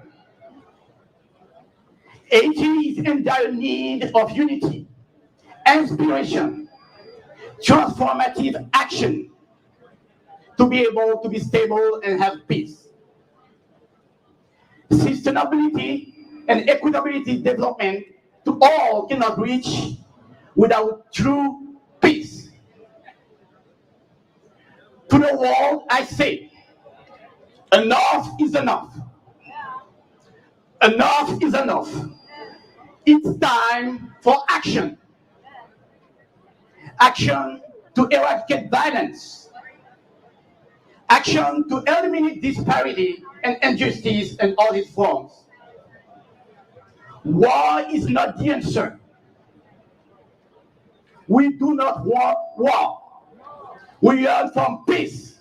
And I want you all to repeat that we don't want war, we want peace. We don't want war, we want peace. We don't want war, we want peace. We want peace in Haiti. We want peace all over the world. Peace and prosperity for all can be achieved with reality of freedom of speech, freedom of religion, freedom from fears, food safety. Again, I'm here to tell you all that we will be part of this movement to rebuild Haiti against the war. We don't want war. Haiti is one of the lovely countries in the world. To my fellow Haitians, I, Jules Ellie, I strongly believe all together we will be able to rebuild this nation, make Haiti safe, make Haiti strong, with all good friends of Haiti. Together we're stronger. We are one in the search of peace. Thank you. Thank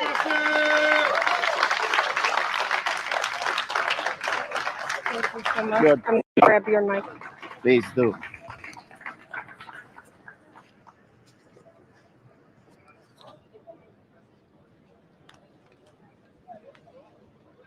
Thank you so much. We must learn to respect sovereign nations. We must agree that they are as empowered and as important as all nations across the world. And we must realize that American imperialism is not beneficial for the overall global humanity. It is my honor to introduce our next guest. He is a Republican 2024 presidential candidate. Aaron Day, thank you so much for speaking.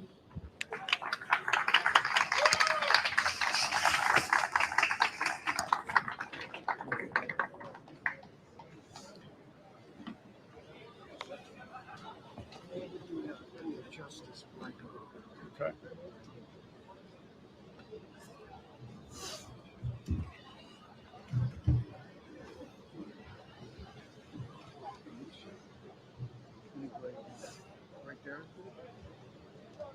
Can you hear me?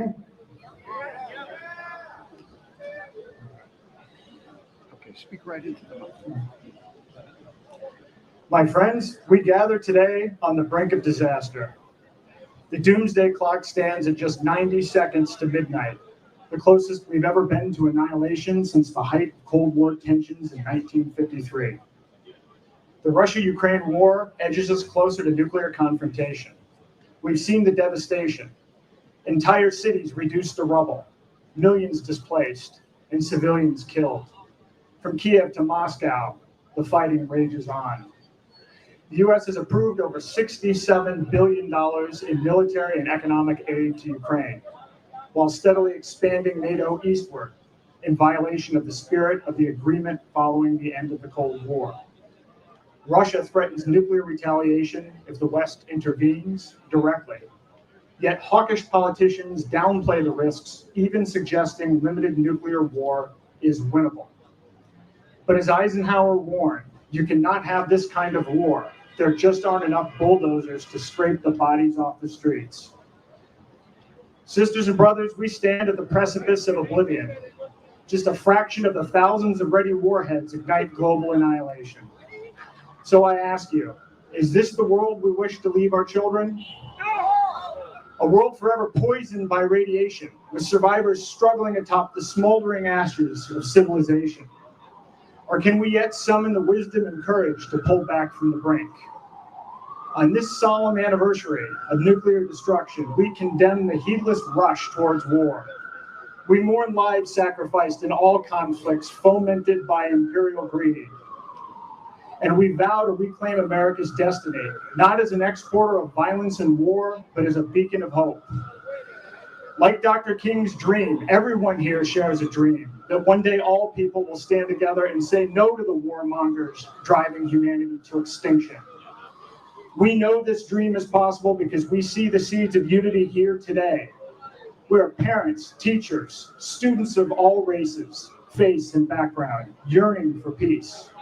We've endured endless emergencies together, lockdowns, mandates, censorship, and crushing inflation. We've awakened to the truth that real power resides not in Washington, D.C., but in we the people. Our elites want us to believe that we are powerless, that only elections can bring change. But voting alone has failed because both parties are controlled by the banks and the military contractors, not the people. We cannot vote our way out of endless war and suffering. I'm speaking to you here today as a Republican candidate for president, not to ask for your vote, but to ask instead for you to join me in an act of radical noncompliance. You know and I know that the winner of the 2024 election is going to be the same that it has been since 1948, the military-industrial complex and the banks. Nor as we stand in front of the United Nations can we expect the inevitable march towards one world government to be the solution, as much as Oppenheimer and others may have believed. Indeed, the consolidation of power by NATO, the UN, and other groups like the World Economic Forum ends in complete global tyranny. where every movement is measured and tracked. Behavior is rewarded and punished, is determined by a small group of self-interested elites, and free will itself is surrendered to the New World Order. This dystopian nightmare built on fear and control will not make us safer, happier, or more fulfilled. My friends, since Eisenhower's warning decades ago, the military-industrial complex has metastasized to a beast with a voracious appetite. Last year, total U.S. military spending exceeded $800 billion. The Pentagon is missing trillions and has failed 2 consecutive audits. We have over 800 bases in 70 countries worldwide. And who are the beneficiaries of this war machine? Corporations like Lockheed Martin, Raytheon, and Boeing, and a long list of politically connected defense contractors who meet in dark, smoke-filled rooms who have made trillions in death and destruction. They deploy their army of lobbyists to ensure the river of cash keeps flowing, no matter the human cost. The banks are just as complicit in this web of violence and greed. JP Morgan Chase, Goldman Sachs, BlackRock, and others have arranged billions in loans funding the Iraq war in Ukraine, profiting on interest in enabling military adventurism, while crippling nations large and small around the world. These banks have not only harmed us as a nation by funding both sides of endless war, but as individuals. Their predatory practices have exploited minorities and the poor, and their crimes against peace are assault upon humanity itself. They imposed racist redlining and predatory loans on Black and Hispanic families trying to achieve the dream of home ownership. They aggressively market high-interest private student loans that can't be discharged in bankruptcy, trapping generations of students in permanent debt serfdom to banks. They close bank accounts of political activists and stifle dissent by controlling our access to financial services. And all of us here today are likely targets. They are not our friends. So we must take nonviolent action into our own hands and forge a new future based on free will, abundance, and love. But before we do that, we must defund the war machine, stop World War III, and regain financial sovereignty. How many here show banks distrust or dislike big banks? So we are unified, both in wanting to stop the destruction of humanity and in a shared distrust and dislike of banks.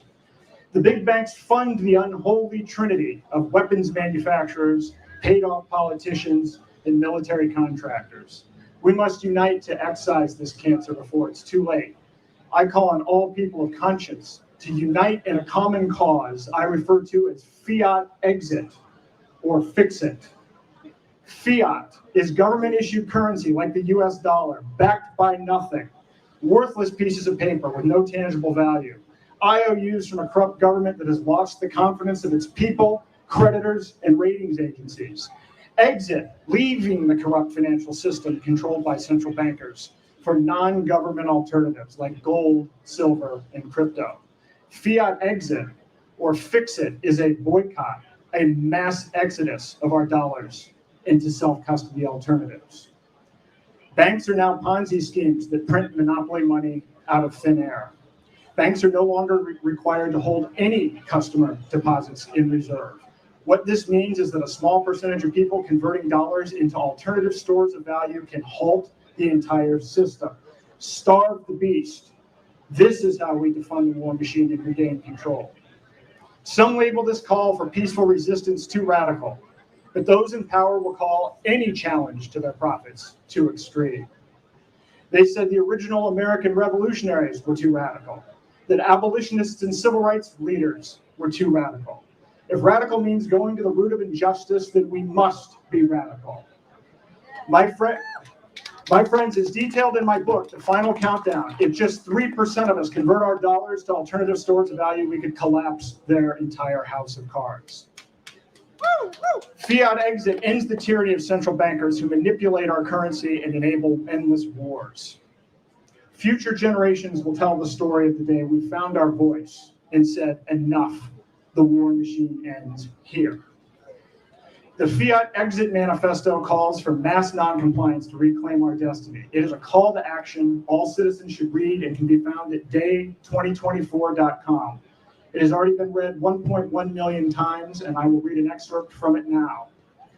Fellow Americans, the time has come for us to unite and take a stand against the encroaching threats of World War III, financial collapse, political persecution, censorship, and global tyranny. We must recognize that change won't come from protest or the political process. It demands our collective courage to engage in mass civil disobedience. Let's come together, boldly say no, and take action to dismantle the corrupt system that seeks to undermine our freedom. We must starve the fiat currency that fuels war. By embracing crypto, gold, and silver for day-to-day commerce, we can challenge this monopoly and secure our freedom. Separate money and state. Our call to action is simple. Participate in an exit of fiat currency, exchanging your dollars for alternative assets like cryptocurrencies, gold, and silver. Then tell 3 others to do the same and encourage them to spread the word to 3 more people. Just as the 3% of the population who fought in the American Revolution made a profound impact, so too can we transform our society through collective action. The time is now. Join us in this vital act of noncompliance and reclaim the destiny that belongs to each and every one of us. Are you ready to withdraw your consent and take back your power? Yeah. If everyone here who hears this message, whether here live in New York City or one of the 19 sister rallies from Austin to Austria, Germany to Guatemala, Chicago to Chile, or citizens streaming this worldwide, if everybody took heed, we could end the war machine within weeks. It's up to we the people. Let them hear us. Fix it now. Yeah, fix it now. Let them hear our voices across this land. Fix it now. Let them hear our voices in Kiev and Moscow. Fix it now. Thank you.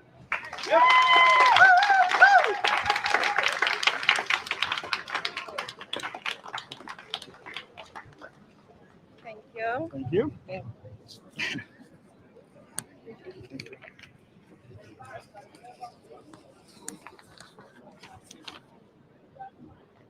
Thank you so much, Aaron Day.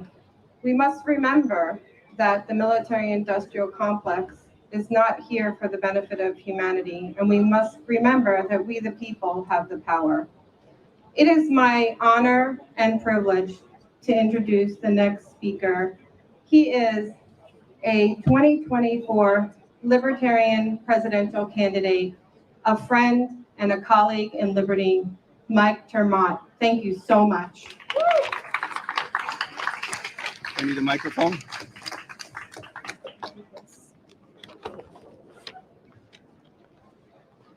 How are you all doing? I have one thing unpredictable to say, and then everything else I say is going to be completely predictable. I'm not a big fan of Republican politicians, but I do like to be interrupted during my talk, so this is going very well for me. I'm not a big fan of Republican politicians, but I got to say that guy Aaron Day is growing on me. How about a round of applause for a guy who has the guts to come out here as a Republican?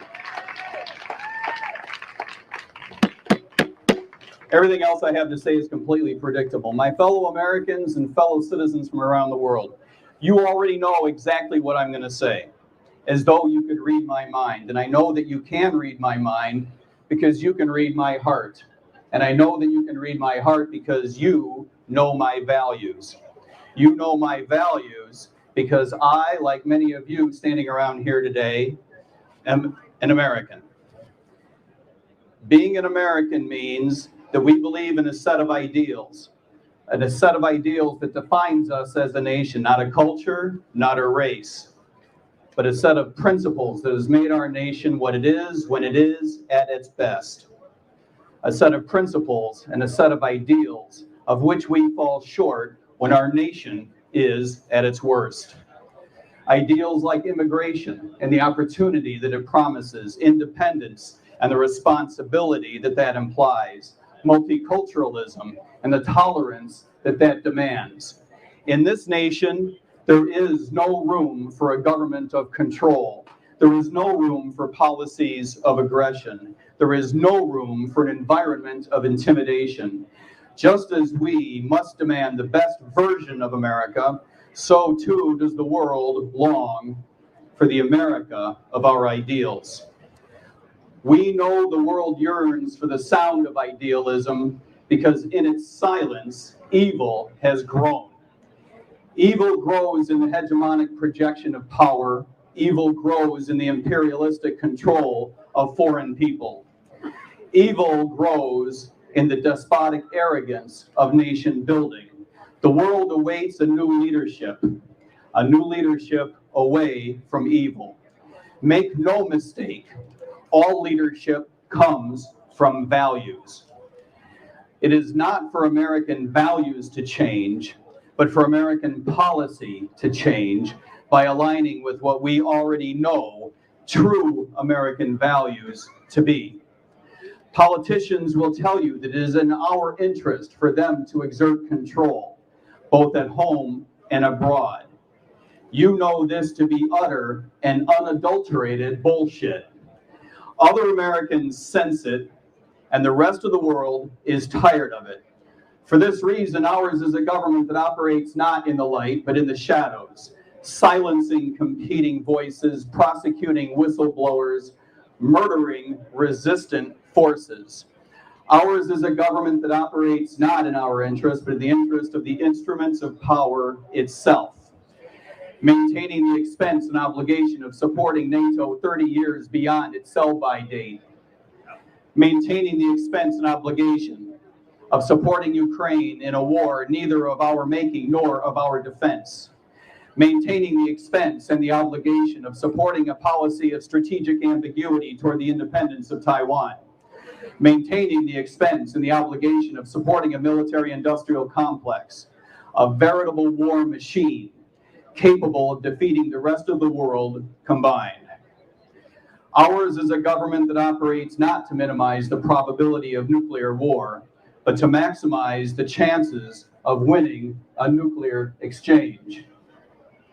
It is not in the interest of peace to deploy so-called conventional weapons that so outpace our adversaries that they imagine no other recourse than tactical nuclear weapons.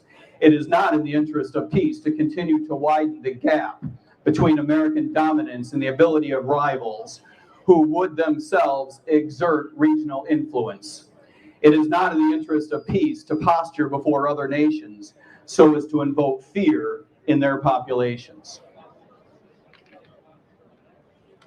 It is not in the interest of peace to adopt the world's subjugation as our objective. And because our government's policy is not in the interest of peace, it can never be in the interest of us. Today, here in this place, us means a coalition of Americans and others with little more in common than an understanding of the misalignment of American foreign policy with American values. If we share no other common understanding, let it be that such misalignment will always and everywhere undermine the interests of us as Americans.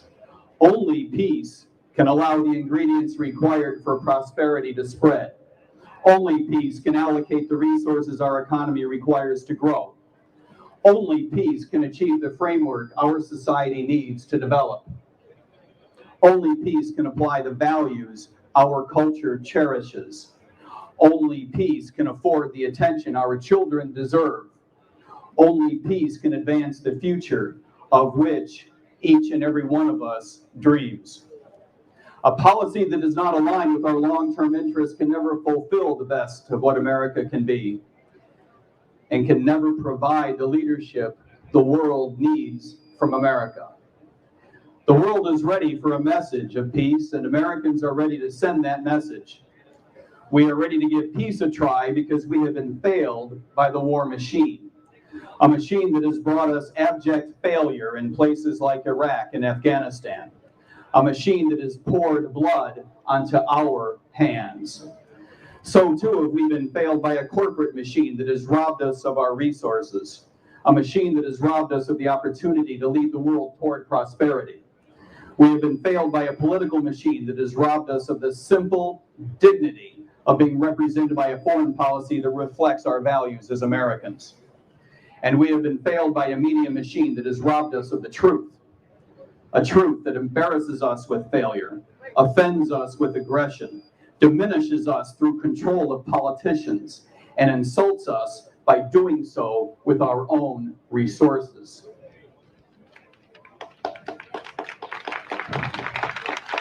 The time has come to put an end to the reign of the political class.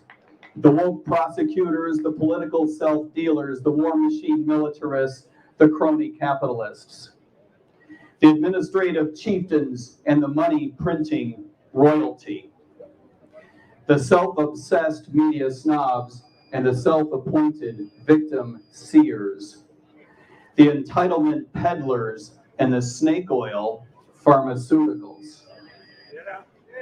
The time has come and the time is now for the encroachment on our values and the erosion of our very sovereignty. Sovereignty over our policies, both foreign and domestic, continues apace. Politicians continue the construction of institutions of control. Corporations continue the construction of relationships of manipulation. The media continue the construction of narratives of justification. The wicked sleep not, and so must not we. Sleep not, peace seekers and value keepers. Sleep not, family makers and business builders. Sleep not, patriots, nationalists, liberals, and libertarians like you. Sleep not, my fellow Americans, sleep not, fellow citizens of the world. Sleep not, for the time has come to turn the tables. No longer can we afford to accept the authoritarianism of the political class to declare war on behalf of our nation, to declare war on our values, to declare war effectively on us. The time has come for us to be the ones to declare that war on their values, on their disdain, on their presumptions to authority, on their institutions, on their apparatus, on their agencies, on their administration. The time has come for us to declare war on their state. Thank you.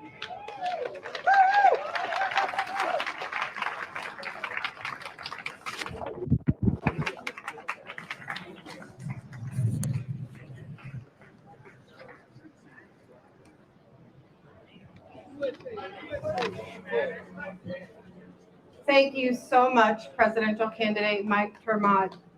We must remember that we, the people, must wake the heck up and realize that we have the power and that we must have peace, but only through the pursuit of life, liberty, and the pursuit of happiness.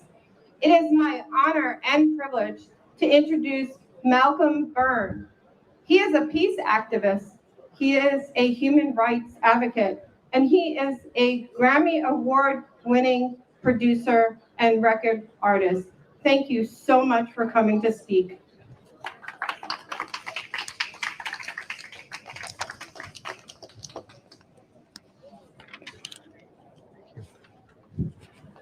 Thank you for that lovely introduction. I'm going to start my timer so I don't go overboard here. As I was standing here listening to everybody, I was looking up at that tree right there, and I was thinking about a passage in the Bible where it says that God gave dominion over all life on earth to us human beings, and I was thinking of that little bird up in that tree and wondering what it would say if it knew what we were talking about here. Anyway. I want to dedicate this to Julian Assange, still Assange and his family, by the way. For as long as Julian is in prison, we have not a leg to stand on as far as freedom goes in the rest of the world. The title of this is called "The Lunatics Have Taken Over the Asylum." It's a song by Terry Hall, Neville Staples, and Linville Golding, the 80s band Fun Boy 3. And the lyrics to the song go, "See a clinic full of cynics who want to twist the people's wrist. They're watching every move we make. We're all included on the list. The lunatics have taken over the asylum. No nuclear cowboy told us, and who am I to disagree? Because when the madman flips the switch, the nuclear will go for me.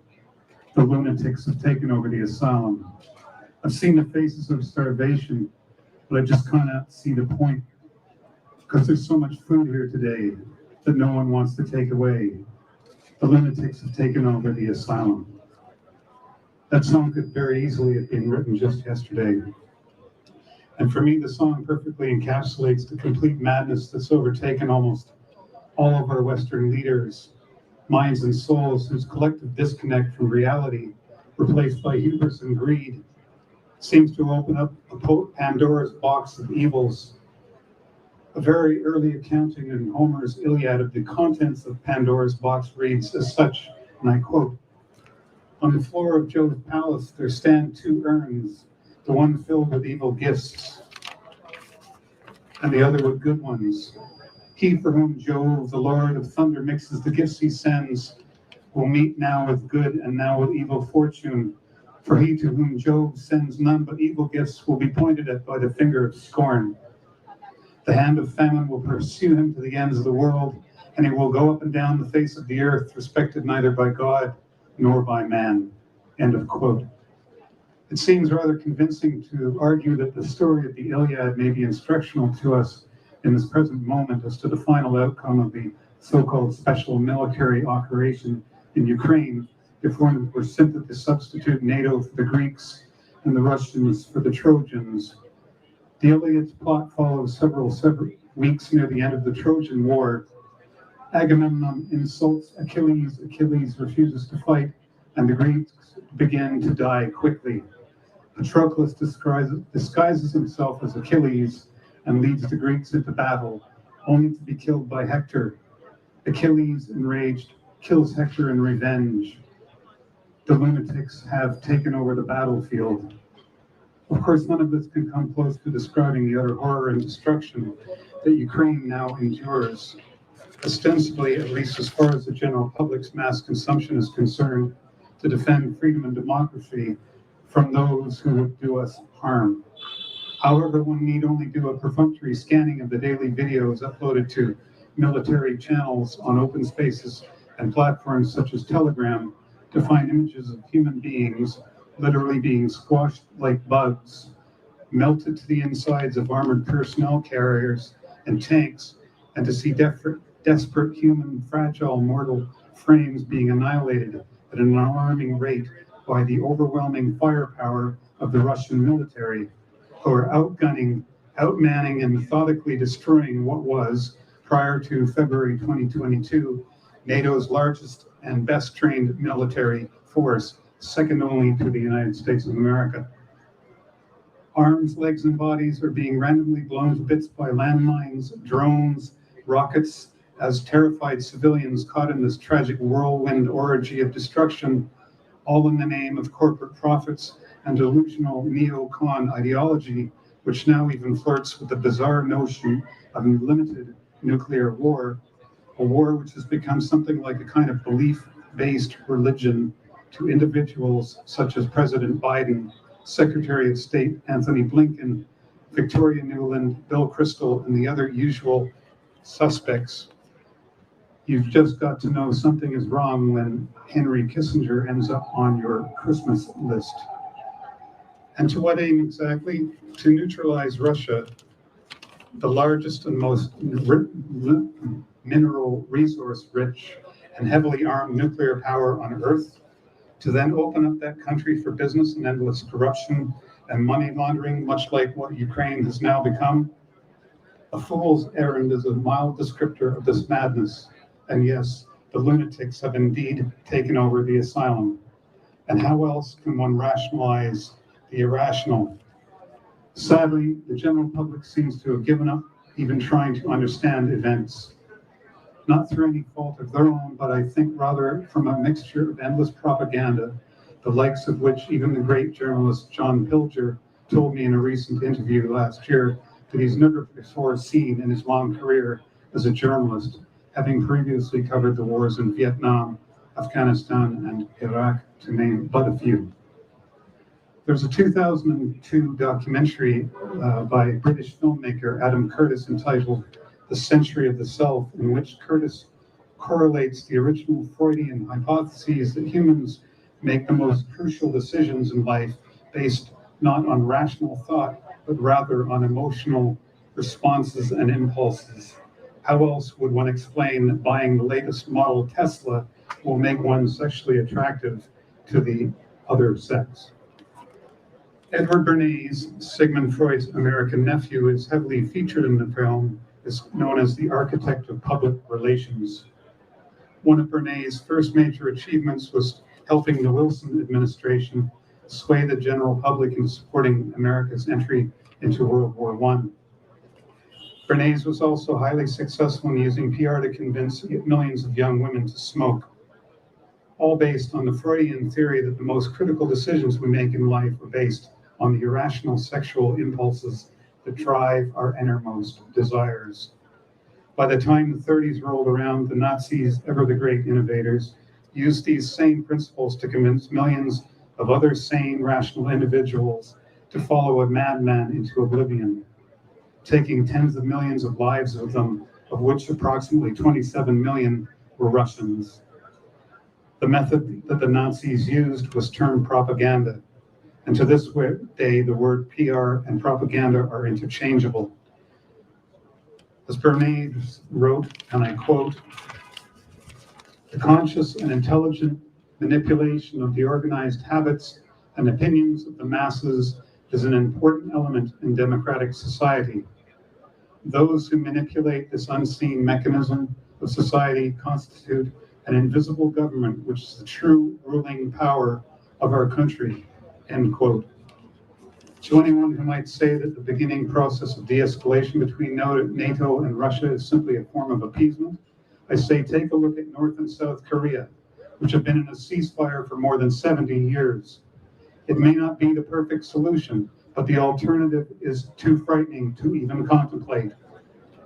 Exceptionalism has no place in this new multipolar world that we now inhabit. We must honor the International Declaration of Human Rights, which states in its first article, whereas recognition of the inherent dignity and the equal and inalienable rights of all members of the human family is the foundation of freedom, justice, and peace in the world. And so I leave you with this one last quote, knowing that lunatics have indeed taken over the asylum. This is from the great humanist of the 16th century, William Shakespeare, taken from The Tempest, Act 4, Scene 2. Oh, wonder how many godly creatures are there, how beauteous mankind is. Oh, brave new world that has such people in it. Thank you. Keep up the pace.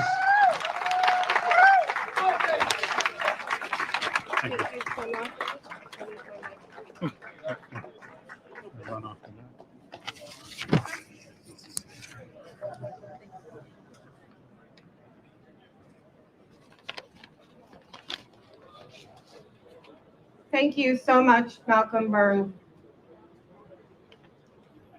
It is inspiring to us to realize that we hold these truths to be self-evident, that all men are created equal. Our next guest and amazing speaker is J.R. Heffelfinger. He is the award-winning director of the film 815 Hiroshima, From Father to Daughter. Thank you so much for speaking.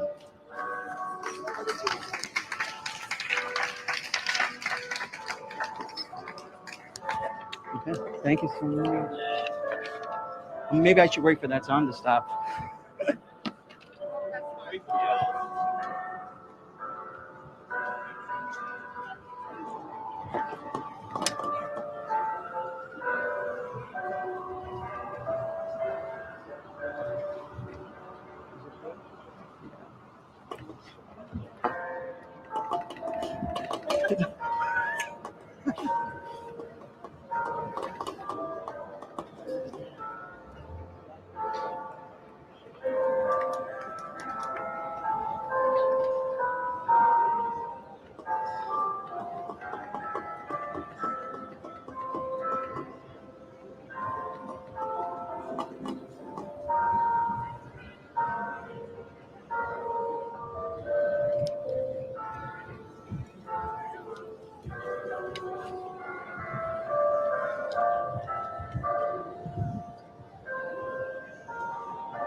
Should I wait for it or should I just go for it?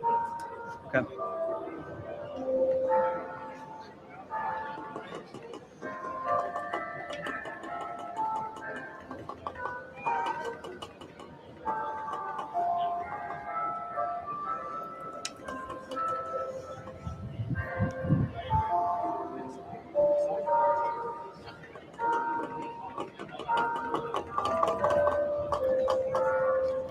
This might be the last verse. It's okay.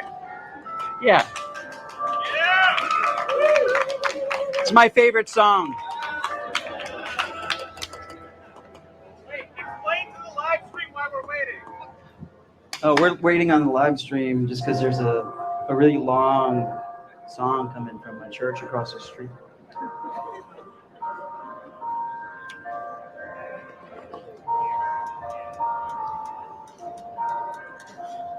I'm pretty sure that's live, right? That's probably live music. Okay.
So earlier this year, on January 24, 2023, the doomsday clock was moved to 90 seconds before midnight. And that is the closest it has ever been since its inception in 1947.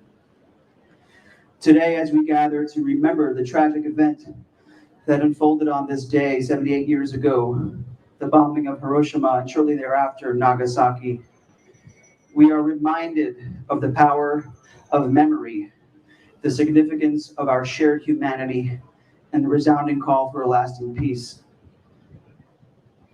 John Hersey, American writer and journalist, said, "What has kept the world safe from the bomb since 1945 has not been deterrence in any sense of fear of specific weapons, so much as it's been memory, the memory of what happened at Hiroshima."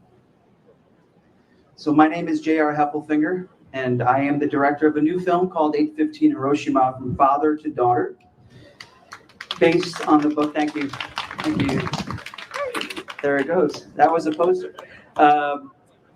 Based on the book by Dr. Akiko Mikamo. The film is a first-person account of the horrors of nuclear war and the resilience of the human spirit, told through the experiences of her father, Hibakusha Shinji Mikamo. 815 begins airing today on PBS stations across the United States.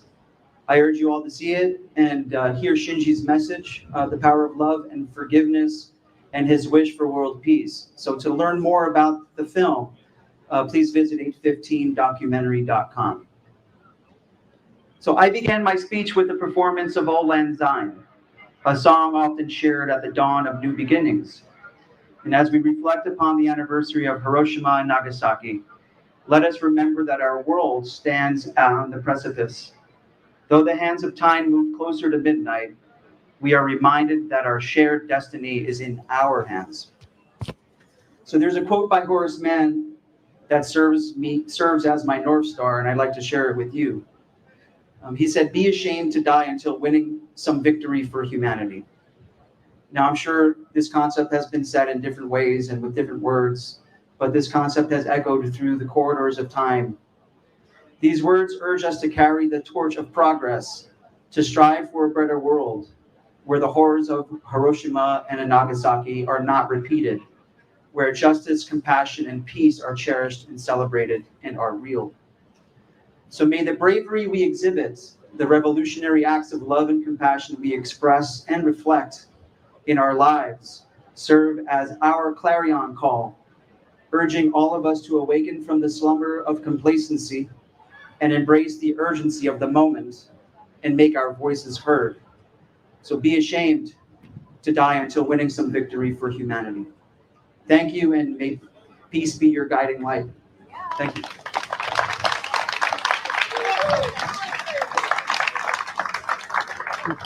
Thank you so much.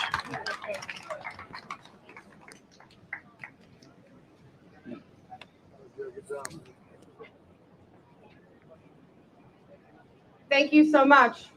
We must watch the horrors of what humanity does to each other so that we can try and remember that there's no reason for us to destroy the lives of others here or abroad.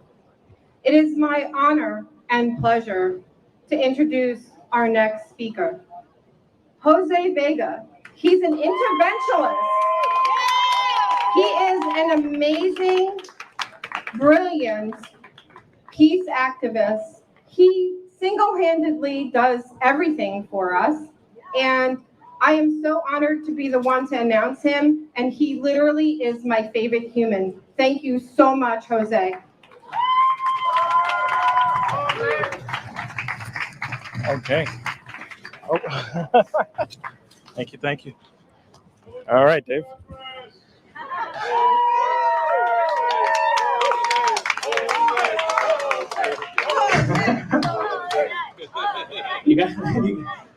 You gotta let me talk first.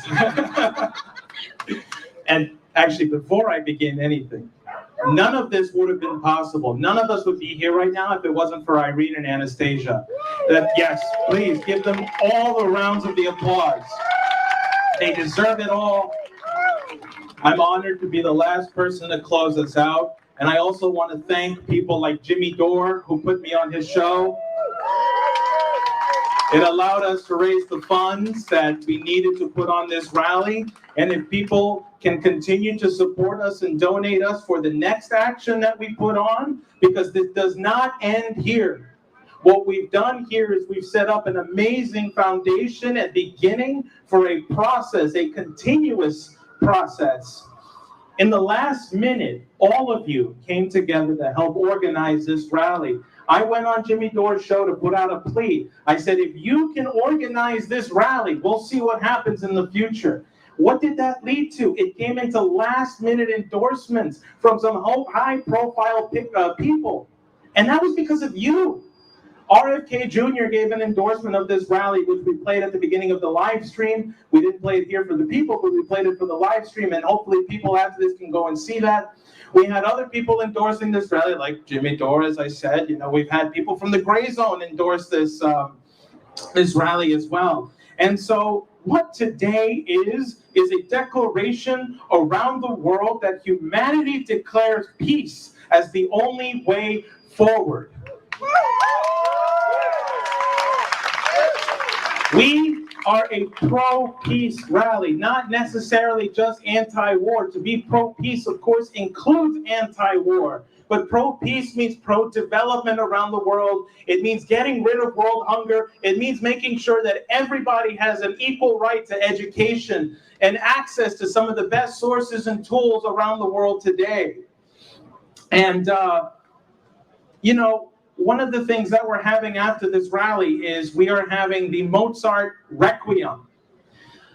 Since today happens to be the 78th anniversary of the Hiroshima bombing, Mozart's Requiem is very fitting because Mozart didn't write the music for those who have passed away. He wrote it for the living. It's a remembrance song. And one of the sections you'll hear from the Requiem goes as follows: eternal grant unto them, O Lord, and let perpetual light shine upon them. That is for all of you to remember those that have fallen before us, those who perished in an awful tragedy, something that should never happen again. For you to remember them and act in their name and act in their image and keep their image alive. That's what we are here for. That's what this rally is a declaration of. And today, we face something much, much worse, the extinction of the entire human race. You know, there's a book called From No High Ground. Hiroshima, it says in the book, Hiroshima had been spared the most faithful results of the war, while almost every other urban area in Japan had been bombed by the B-29. Hiroshima had felt the concussions of only 12 enemy missiles in 3.5 years of war. And only about a dozen people had been killed. And then what happened? Out of nowhere, as a surprise, this bomb came down. And then 3 days later in Nagasaki, killing over 200,000 people. It came out of nowhere. And our circumstances today are no different because a bomb will just happen out of nowhere. And Scott Ritter can tell you a whole lot more about that. But what makes me optimistic about this world that we live in today is that not only here in New York City, but we've had dozens of sister rallies around the world gathering, all making the same formal declaration: no more bombs, no more war. Peace is our solution, and peace is the answer. And so we demand nothing less than peace. A lot has been said today, but I think the biggest expression, or the best expression that came out of today, was the expression of love from every single speaker that has been felt around the world. We meet here today in front of the United Nations to tell the world that this is an international process that started here today. And so I just want to end off by saying thank all of you, because this is a worldwide effort. It's not just centered here in New York City, not just centered around the people who are gathered around me right now. It is the entire world crying out that today we have focused our efforts into one guided laser to tell the world peace, not war, and not violence. So please join me today at 6 o'clock at All Souls Church for the Mozart Requiem. I will be singing in it. Other than that, please continue to spread the love and the momentum we've built here today. We carry it forward because this is the beginning of a process. It doesn't end here. It only starts here. And I'm so excited to see where we go after this. I'm so excited to see what all of you are going to do and organize in the name of peace and in the name of humanity. And so with that, folks, this has been Humanity for Peace.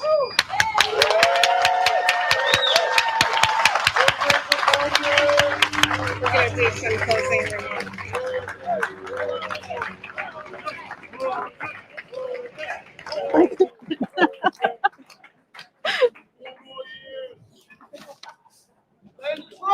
Humanity for Peace represents something new. It's a new movement. What everyone should realize here is that the coalition that forms the basis of Humanity for Peace consists of groups from across the political spectrum, from the left, the right, the middle, and the like. The rallies for Humanity for Peace are all across the world and this nation.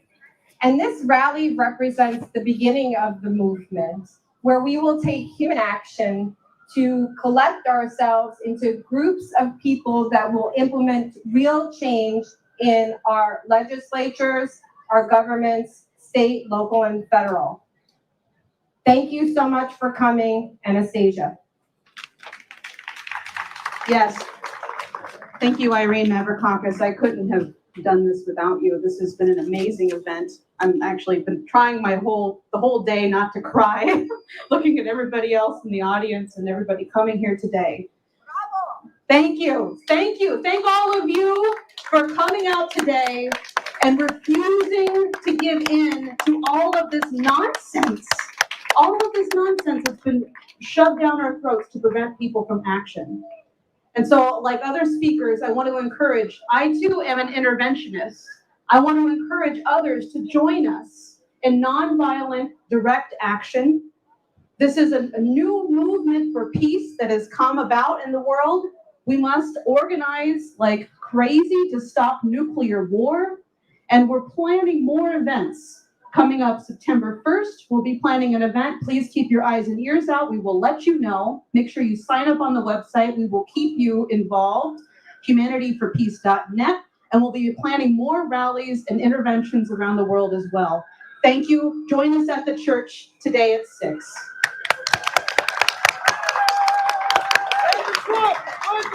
We'd like to invite all the speakers to come up to take a picture together to show unity. If you can please come up and we'll take a picture. Thank you so much. And then we can have crowds and organizers join subsequent. Thank you so much. Have a blessed day. God is good.